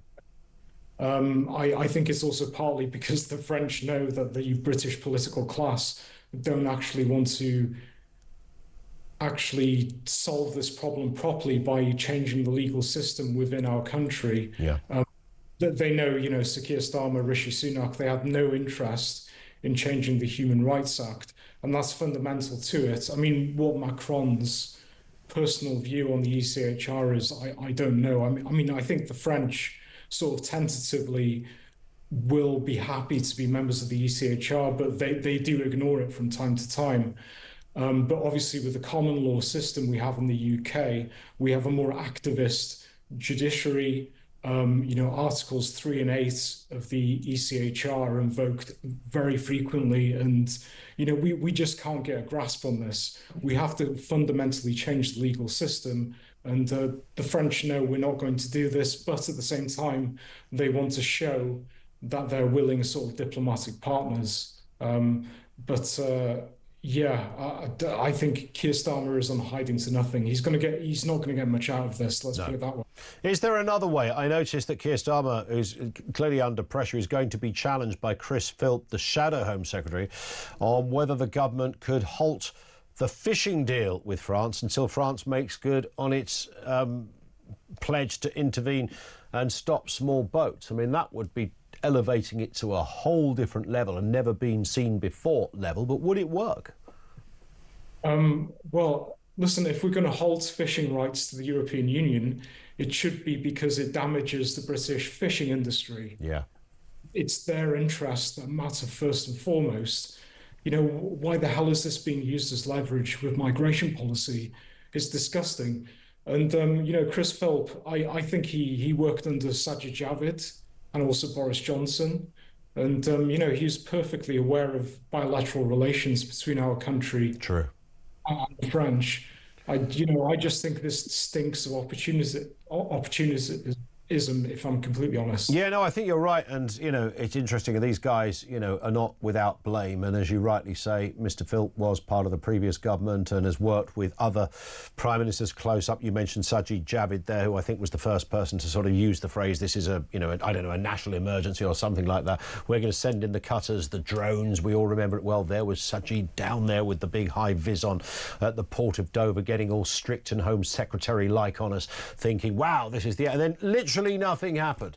They all gave it a go. Amber Rudd and Suella Braverman, Priti Patel. No one's managed to do it, and certainly Mr. Javid didn't, and Chris Philp was around there at the time. Yeah, precisely. They didn't get to the root causes of the problem. The root cause is the legal system. Yep. The Human Rights Act was basically a ticking time bomb. You know, it was designed for two purposes. First of all, to, you know, endow the British, you know, people with greater rights and liberties. I don't think it succeeded there, and it was designed to smooth relations with the Strasbourg Court, the European Court of Human Rights. Yeah. Now, yeah, it smoothed relations with the Strasbourg Court, but why has that happened? It's because British judges are actually more zealous on asylum cases than European judges. They're more likely to grant asylum to illegal immigrants based on Articles 3 and Articles 8. And the Tory party just did not grapple with this. They thought they could have their cake and eat it. You know, listen, we'll keep the Human Rights Act, but we'll have Rwanda. You know, the courts won't strike it down, but they did. Yes. You know, and when they struck it down, they were like, okay, we'll establish another treaty to change the facts on the ground. But of course, by the time they did that, the Tory party ran into a point of diminishing returns, and they called an election. And Keir Starmer is doing exactly the same thing. He wants his cake and he wants to eat it. Yeah. He thinks he can solve the illegal migration crisis without disapplying, amending or abolishing the Human Rights Act, and it's not going to work. Spot on. It's not going to work. Mike, as ever, thank you. Dr. Mike Jones with us on the programme, political scientist and migration expert. It kind of is as simple as that in terms of trying to dissuade people from making the journey. We're still in that weird place, by the way, where we can't seem to, and I really don't know why this is, why it seems people are unable to be able to look at those making that crossing and say, these are just young blokes who want to change their life and come to the UK. And I'll say it for the umpteenth time. I don't believe the average person on a boat is a terrorist. I don't believe they're there to do horrible things to your daughter or your children. They're naturally, statistically, of all those tens of thousands of people, there's going to be some wrong uns in there. Here's the point on that, though. We don't know which ones are the wrong. We don't even know where half these people are from. We don't know where their backstory is. We don't know if it's their official name, even their country of residence. We have no idea of any of those things. I mean, that's outrageous that we don't know that. But the idea that at this point in the 21st century, some people who live in Eritrea, where 25 years ago it would have been unthinkable you might have thought about going to the UK to start a new life, is now very doable. It's not controversial in a world that is so much smaller, where you can see through social media and other forms of the digital world, the online proliferation of pages and dazzling ads showing you, yeah, this is doable. It would have been ridiculous just a couple of decades ago, or a decade ago, to think I could set up a new life. Really? I'm in Iran. I can somehow get over that border. No, that's not the... People left it alone, largely. That is not the case anymore. And I don't know why some people on the left struggle with that very basic fact of life. It really isn't hard to understand. It's not a right-wing point. It's just a point. That's why people are taking that boat journey and taking the risk. If I came from some of those countries, I'd be taking the risk. I had 3K in my back pocket. I'd probably go, what, over there on a boat? What, a couple of hours and I'll be in Dover? 4 seasons? Yeah, darn right I'll give it a go. Of course I will. I'll have to think of a reason that I should stay other than just my desire and ambitions to, you know, become a citizen, but I'll come up with that later. In the meantime, I've got about 3-4 years before they process me, so I'm off. Why is that so hard to understand, as distinct from these are the most desperate people on planet Earth? We know that's not the case. And in fact, when journalists go out and interview some of these guys, they will tell you, yeah, they're coming to work. I want to get a job. What do you want to do? One fella on the TV the other day said, I sell mobile phones in, I think it was from Syria. I sell mobile phones in Syria. I want to go back to doing that. He didn't even want to scrounge. He wanted to work. But he wasn't there for humanitarian reasons. He was there because he wanted to change his life. And he was kind of upfront about it. 0344 499 1000. I'll go to Robert in just a second. Don't disappear on us, Robert. We're going to take a very brief pause. Kevin says if someone wants to invade the UK, all they have to do is cross in a little rubber boat. Shocking how Starmer claims UK security is important, yet won't stop the boats. And again, we mentioned it with that last interview with Mike Jones. Previous Prime Ministers, Home Secretaries, Sajid Javid, Patel, Braverman, who else? We've had so many of these characters. Liz Truss, of course. Their heart wasn't in it, their mind wasn't in it. They were scuppered by international law, but even that to one side, they just weren't able to say that I can solve this. They weren't able to be honest about it. Though they would say it, they weren't able to do anything about it, and that's exactly where we are now. Lots more to be said about that. We'll come back to that. 0344 499 1000. Lines are open. We'll talk to Robert next on Talk.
Yes, we've got to spend more, but we've got to spend better.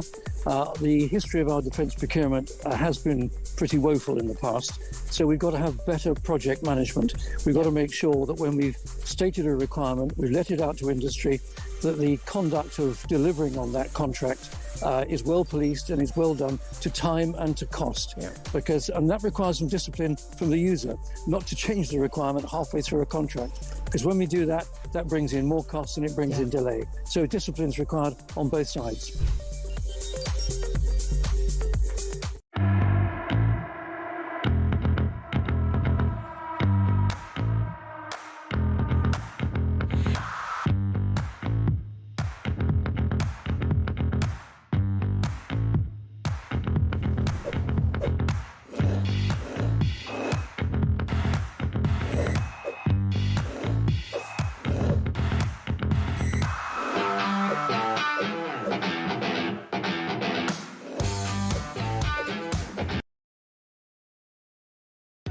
Across the UK, on DAB+, on your smart speaker, on your smart TV, and on your side. This is... We're also hearing as well that Conservative peers have launched a last-ditch attempt to stop Keir Starmer from giving the Chagos Islands away to Mauritius. Tories in the Lords have put forward a final motion, I assume that should be. Maybe it will be a fatal motion. Oh, is it called a fatal motion? There you go, a fatal motion. I guess this is like the last death knell, hence there's going to be a story behind that about 500 years ago, why it's called the fatal motion, and it probably was a little bloody. The fatal motion is to block the Chagos Islands Treaty signed by Keir Starmer last month, and if we get any more on that. The fatal motion is a parliamentary procedure used to block delegated legislation. There it is, essentially serving as a veto against government proposals. Back to your calls. Robert in Hertfordshire. Robert, what have you got for us? Hi, Ian. Hi.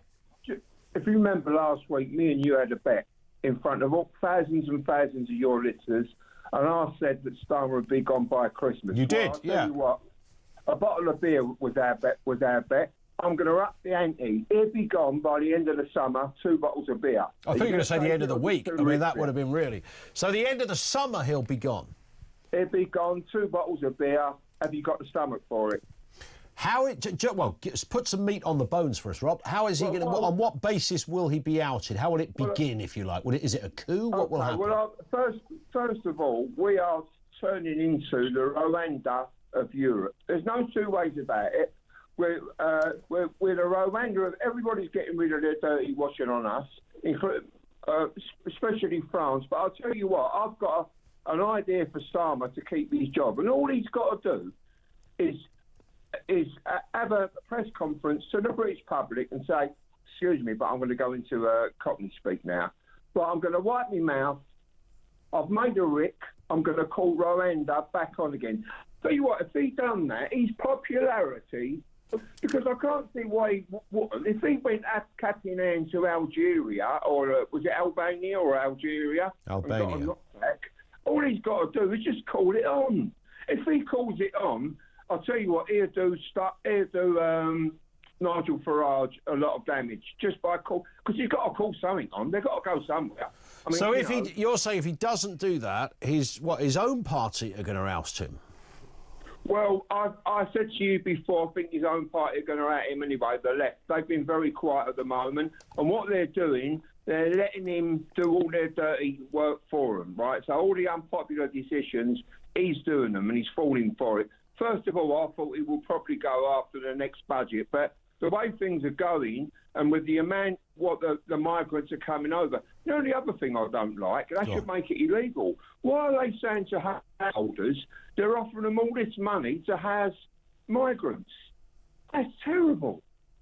To homeowners, did you say?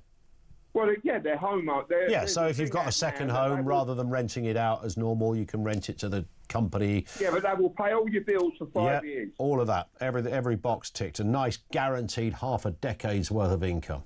Yeah, but 3/4 of them homeowners ain't English anyway. Well, quite possibly. So listen, by the end of summer, you say he'll be gone. How are we defining end of summer? Or end of August? End of August.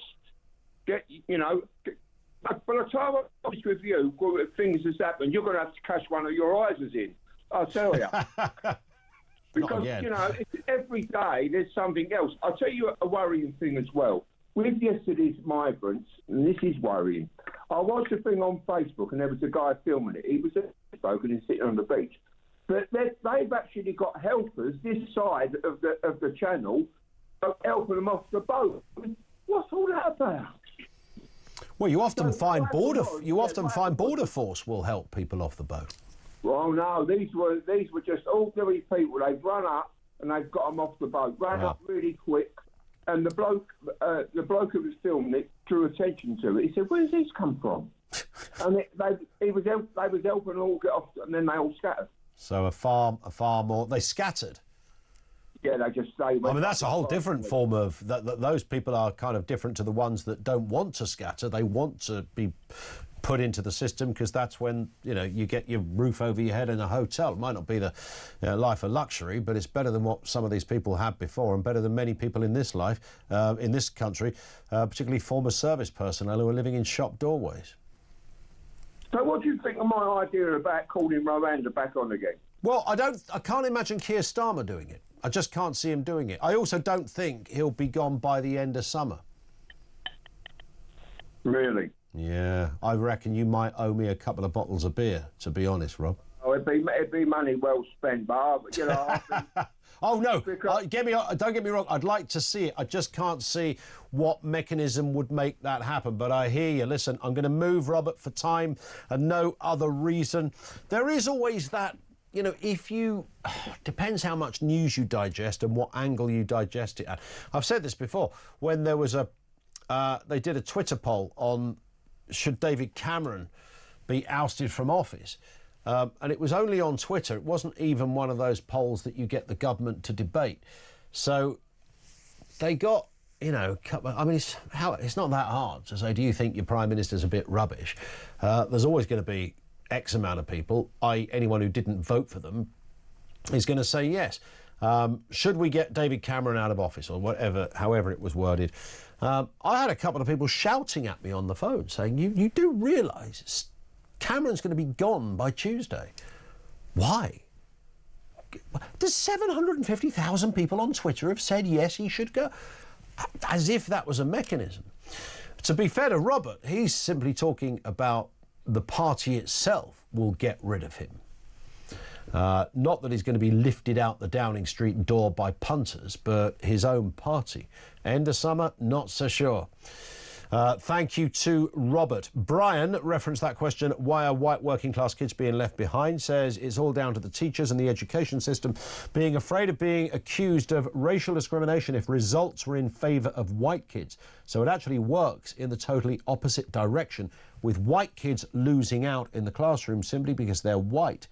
Isn't that simply racism? It's utterly wrong. All kids should receive equal attention and teaching regardless of skin colour, but the weak, wet, woke society we have created in this country also allows such outrageous decisions like this to happen. I did say at the beginning it might be something like that, although the smart money seems to be that actually we're probably talking about a parental issue given the background of most of those kids, where there is a lack of emphasis on education, and the parents themselves were previously, when they were kids, not educated, so they're in no position to help. They're invariably from dysfunctional families where there is not a lot of parental care going on, issues around poverty. I mean, the list goes on.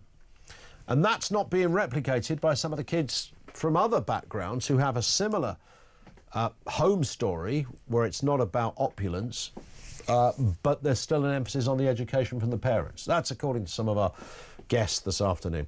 I'll talk to Lenny shortly. Don't go away. 0344 499 1000. The time now on Talk is 3:30.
Across the UK, on DAB+, on your smart speaker, on your smart TV, and on your side. This is Talk. Let's move to this story. This is an extraordinary story. Police officers say they're now worried about using force during arrests after a colleague was sacked for aggressively detaining a knife-carrying teenager. This really genuinely is, by any measure, a disturbing story. The Dorset Police Federation is demanding urgent answers from senior officers after PC Lorne Castle was found guilty of gross misconduct. He intervened after a 15-year-old allegedly assaulted two people, including an elderly man, in Bournemouth. In a moment, we'll speak to Christopher Amy, former Dorset Chief Inspector. But first, let's speak with Alex West, Associate News Editor over there at The Sun, who's covered this story today. Alex, good afternoon to you. I mean, just give us some background to this. I mean, it seems on the face of it, when you read the story of a police officer who's trying to intervene when someone's got a knife, and yet the officer ends up being found guilty of something and loses his career, you have to wonder what the hell is going on in our system. Yeah, quite. Well, you might think that. I think also crucially here, it wasn't actually the boy or the parents of the boy who made the complaint. It was other officers in the force. So I think that's quite telling. This chap had explained that he had previously had an encounter with a County Lines drug dealer who, whilst he was detaining him, had said, his colleague who was behind him had said, cut him. So he was clearly worried about, the potential of people having knives, and said that, when he went to arrest this young lad, that sort of past experience came into play. But also I think you have to think these police officers, they don't know what they're encountering, and there has to be a certain level of aggression when they go and make an arrest. But clearly it was felt by the powers that be that this was too aggressive, and the way he handled it. I mean, he took him down in a way which was deemed a lawful sort of takedown. But then when he had him on the floor, he held on to him and he swore in his face and jabbed his finger at him, and apparently made this teenager intimidated and frightened. Wow. I mean, you can't, this is almost like some kind of, I don't know, it's some sort of bizarre satire, isn't it? You intimidated and frightened the man wielding a knife. That's right. I mean, it was pointed out that he didn't know he had a knife at the time. He'd been involved in a couple of fracas in the town centre. They identified him, they chased him up the road, found him and leapt on him, and then a knife then fell out of his pocket. But it does go to show that you just don't know what you're faced with when you're making an arrest. Indeed, and of course, a police officer's job is to go on a healthy amount of instinct that's around them. I know that the powers that be often say, no, everything should be intelligence-led, but there is a moment when you're in that moment when you have to use I would have thought, your experience and your gut response. When you've dealt with similar kind of crimes, you know what can happen, then you're bound to employ a fairly robust approach at times. I always thought that was part of policing, to be honest, Alex. I mean, and clearly this officer had 10 years of experience. He had won 2 bravery awards, and he had also been awarded for his role as a neighbourhood policing officer, so he was well known in the community and clearly very good at his job. So whether this was just a total moment of madness on his part.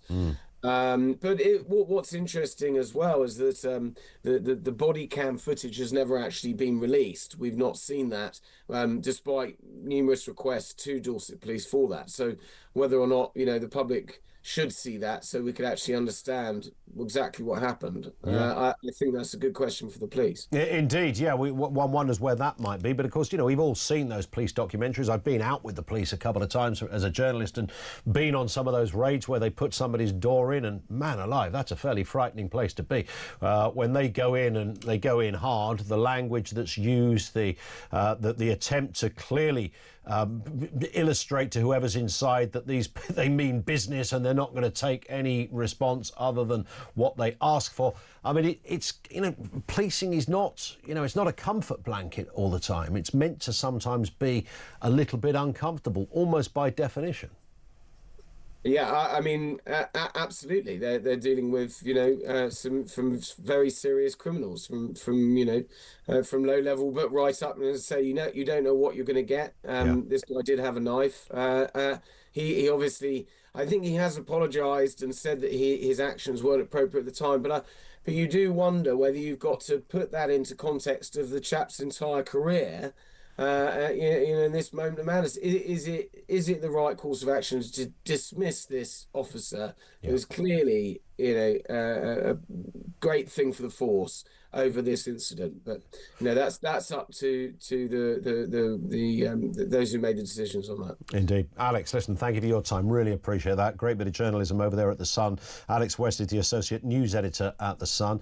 Thank you to him. To me, I'm scratching my head here, wondering what the heck could happen. I mean, how bad would it have to be if you... I mean, I'm sure there are occasions when one colleague has seen another colleague, perhaps what they would consider to be a little out of control, a little over the top.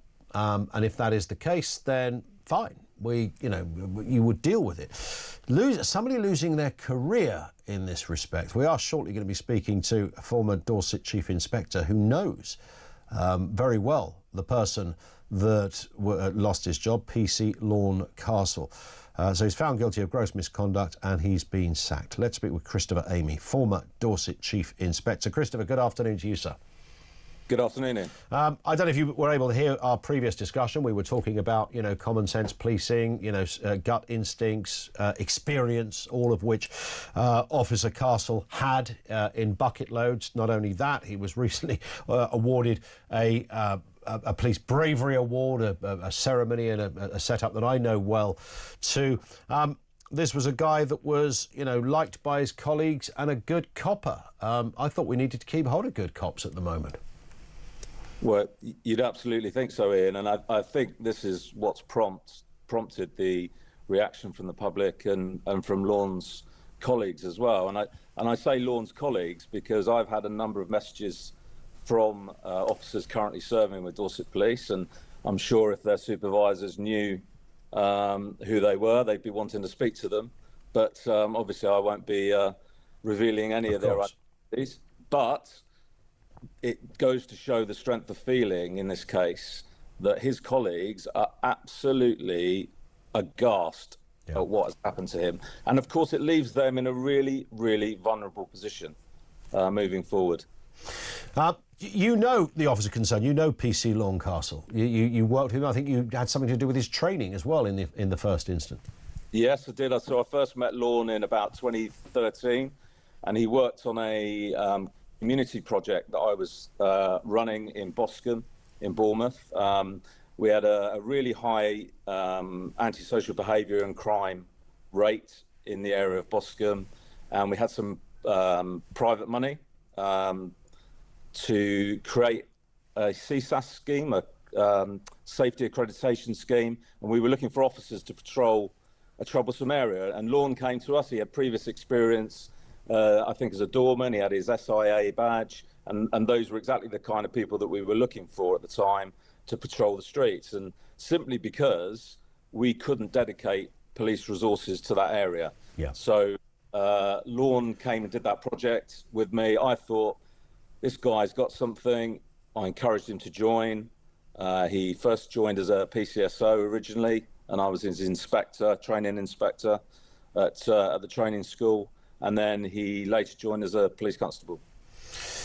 You mentioned that you've had feedback from colleagues who are outraged, saddened, angry, you name it, by what has happened here. The piece in The Sun today does suggest that it was other colleagues, however, that had seen him deal with this offender, and they felt uncomfortable. It was a bit over the top. They might not have called for his scalp, by the way, but certainly the word went back to senior officers that they weren't impressed with how PC Castle had dealt with this incident. Okay, so we've got to bear in mind that Dorset Police workforce currently is very inexperienced and young in age. And the two officers that had concerns over Lorne's behaviour at the scene dealing with the arrest were very young in service. the messages I've had are from experienced officers. I won't say their date ranges because obviously that might give their identities away. There aren't many left. But what they're telling me is the environment, the culture that is being created within Dorset Police is toxic, and it is a shop your mate for fear of losing your own job if you don't. Whatever I mean, obviously they saw the body-worn video, which I'm led to believe 30 seconds worth, was probably, you'd be looking at it and thinking, what's going on here? But of course, we've seen many a time footage of officers involved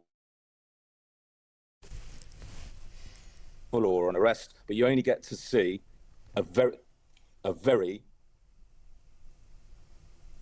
Can you hear me? Ian? Yeah, I can hear you. You cut out for a second, just for a moment there, Christopher, but you're back. I was just about to say, so the body-worn video, we've seen numerous times, Manchester Airport, for instance, where you only see a snippet and nobody's shown the whole event. And I did hear Alex talking there about, and yourself, could we see the video? I think that's probably one for the appeal when it comes. So I think it'd probably be inappropriate to release that at this moment in time. But if you watch the whole video, I think it puts into context what Lorne was having to face and the difficulty he was facing. Let's not forget, Lorne was trying to subdue and arrest a violent offender. Forget that he's a 15-year-old boy. He's a violent offender. He's masked. He's got a hoodie on. And he has a large crowd with him. And the crowd is gathering around Lorne and his colleague. And from experience, I can tell you as a young PC, many a time I've been trying to detain somebody on the floor, which is how you are taught to take someone down if they are violent and gain control of them. And if a crowd is gathering, you need to be concerned about your safety. And for me, Lorne has done that. And he's radioed for assistance. Assistance has come. The individual's been handcuffed, and as they're handcuffing, a knife has come out of the waistband. Also, Ian, what I wanted to get across to you is 2 days before this incident, there was a mass brawl in the centre of Bournemouth town centre, and two rival gangs were fighting. And this was well publicised. This was in the national tabloids, and they were armed with machetes and knives. And 5 victims went to hospital with knife wounds, and 3 people were arrested. Now, over those 2 days, an intelligence briefing was put out to all officers within Dorset Police saying, you need to be careful.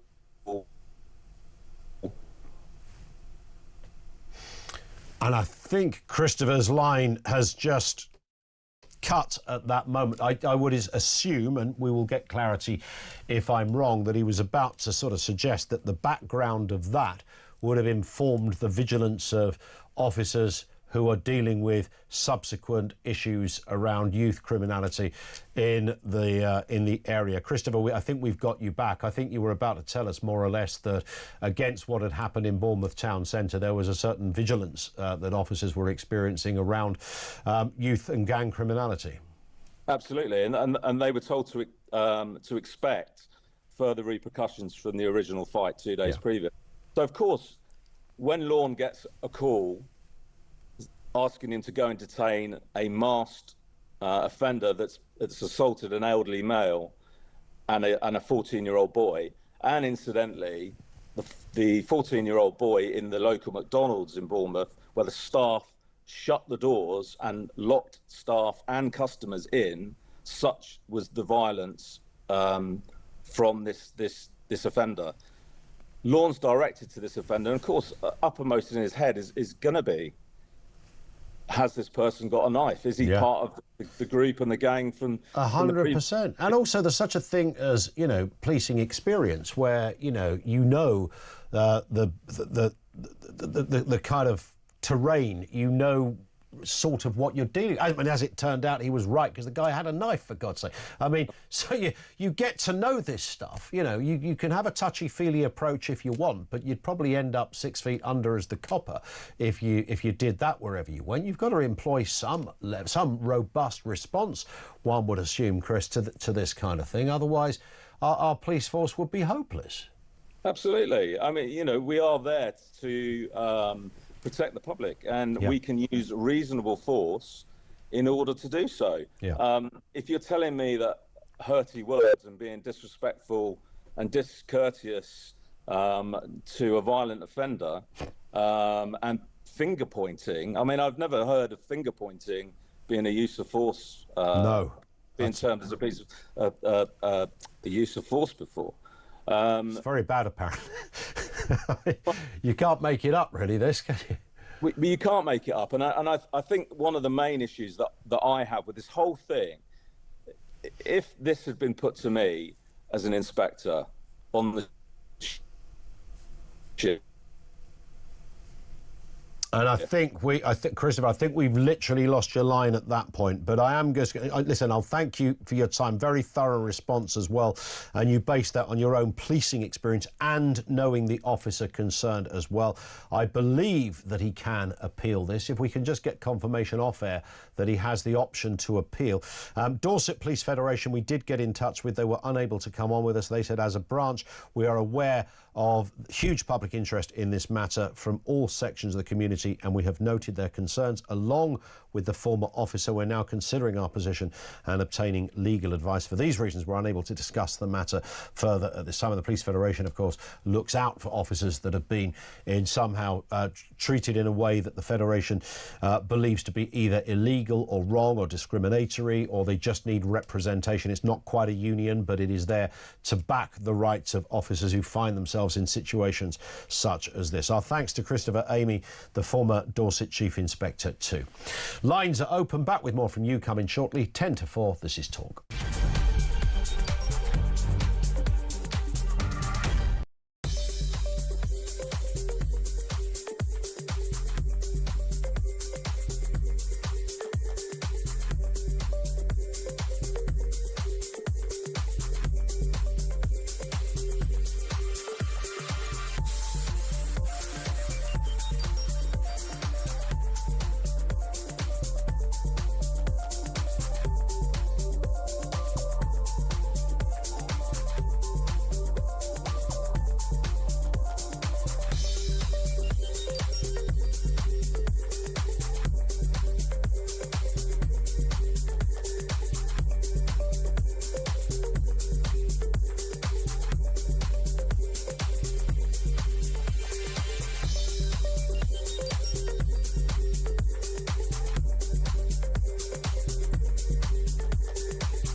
So if you're a criminal now, you might as well just enjoy yourself, because one, you're not going to go to prison. If you do go to prison, you're going to get let out. And then when you get let out, you're never getting back in. So the majority of horrible crime, and I'm sure Will attest to this, is committed by a minority of people, right? When it comes to rape and violence, robbery and so on. So if the police aren't currently seen on the streets anyway, detection rates plummet, crime goes up and up and up. When you then allow back out a huge number of people that are basically wrong-uns and are going to perpetuate loads more crime. Exactly.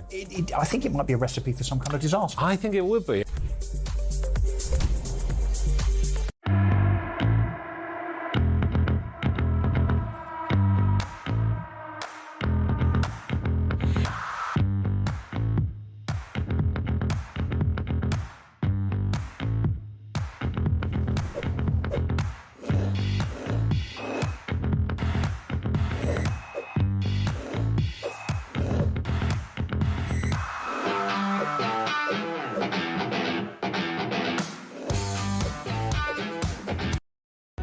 across the UK, on DAB+, on your smart speaker, on your smart TV, and on your side. This is Talk. Julian says the officers who reported Officer Lorne Castle need to hand in their badges and rejoin the Scouts. They're not... It's quite funny. They're not fit for purpose. We need fair and robust policing. There are enough knives on the streets without your own colleagues stabbing you in the back. Good point. Kaz in Bedford referenced the voice of doom, which turned out to be Sir Bernard Ingham. I said he had the best eyebrows, or certainly the biggest, in politics. Kaz says, well, Dennis Healy would have been a contender for the greatest eyebrows in the world of politics, followed by Alistair Darling as well. Alistair Darling did have a pair on him, didn't he? Goodness me. Lenny is down in Ashford. We've not got long, Lenny, but I'm sure you can do it. Afternoon to you, sir. Oh, good afternoon, mate. Well, another little bit of Cockney logic, and I will be as quick as I can. Go on. Now, Starmer's got no intention of stopping the boats, and he's tried changing the language. And he said they're irregular. The immigrants, they're not illegals, they're irregular. Well, I went to the doctors because my bowels were irregular. Okay. And then when I went to Dover, there was nothing irregular about it. It was full flush diarrhea, the way they're landing. And they will not, they got no intention of stopping the boats with anything positive. There is no intention, otherwise they would be attempting to stop the boat. Nobody's literally tried to stop the boats, and we're always told, well, there's certain nautical standards. Look, I don't want to see anybody drown or die. Of course, that's not what we're about as a country, as a nation, but there is a fatigue point when you go, can somebody just maybe try to stop one, even if it's at the shallow end? Well, it's very simple. Javid gave everyone who landed on our beach a winning lottery ticket. If you take the lottery ticket away, that will reduce the flow. Well, you'd think, bearing in mind this was the man that told us we're going to have the cutters and the drones and, I don't know, submarines and, God, and James Bond was going to be dangling from a helicopter. They were going to solve this thing overnight, apparently. None of that, as far as I can ascertain, really happened. Lenny, thank you very much indeed for that. And what I said to our Mike Jones, our previous guest, I don't know how long the coastline of France is, but even if it was 600 miles, that would be 600 people per mile you'd put on the beach, right? 600 people per mile. It's longer than 600 miles, probably double that. We'll stick 600 people there with binoculars and a walkie-talkie. In the will to live with this crack on. To sit in one of those flipping lifeguard chairs. Hello? Jeremy Kyle's back. How Man are you? alive. Where's he been? Is that a suntan or is that just a... I mean, I didn't think you've got that. I took your lady and your children away on holiday. How were they? Yeah, good. How are you? All right. Yeah. We've missed you, Jezza. No, you haven't. You're lying. We have missed you. Well, you're very kind. Yes. Peter's done a fantastic job. So much seems to have happened since I was away. It's only, 2.5 weeks, something like that. 2.5 weeks. We had a lovely time. What, have I or have Yes. you? Well, no, I want to know if you had a lovely time. Well, I did. I ended up glamping. Did you? In a field. How? And the shower was a bucket.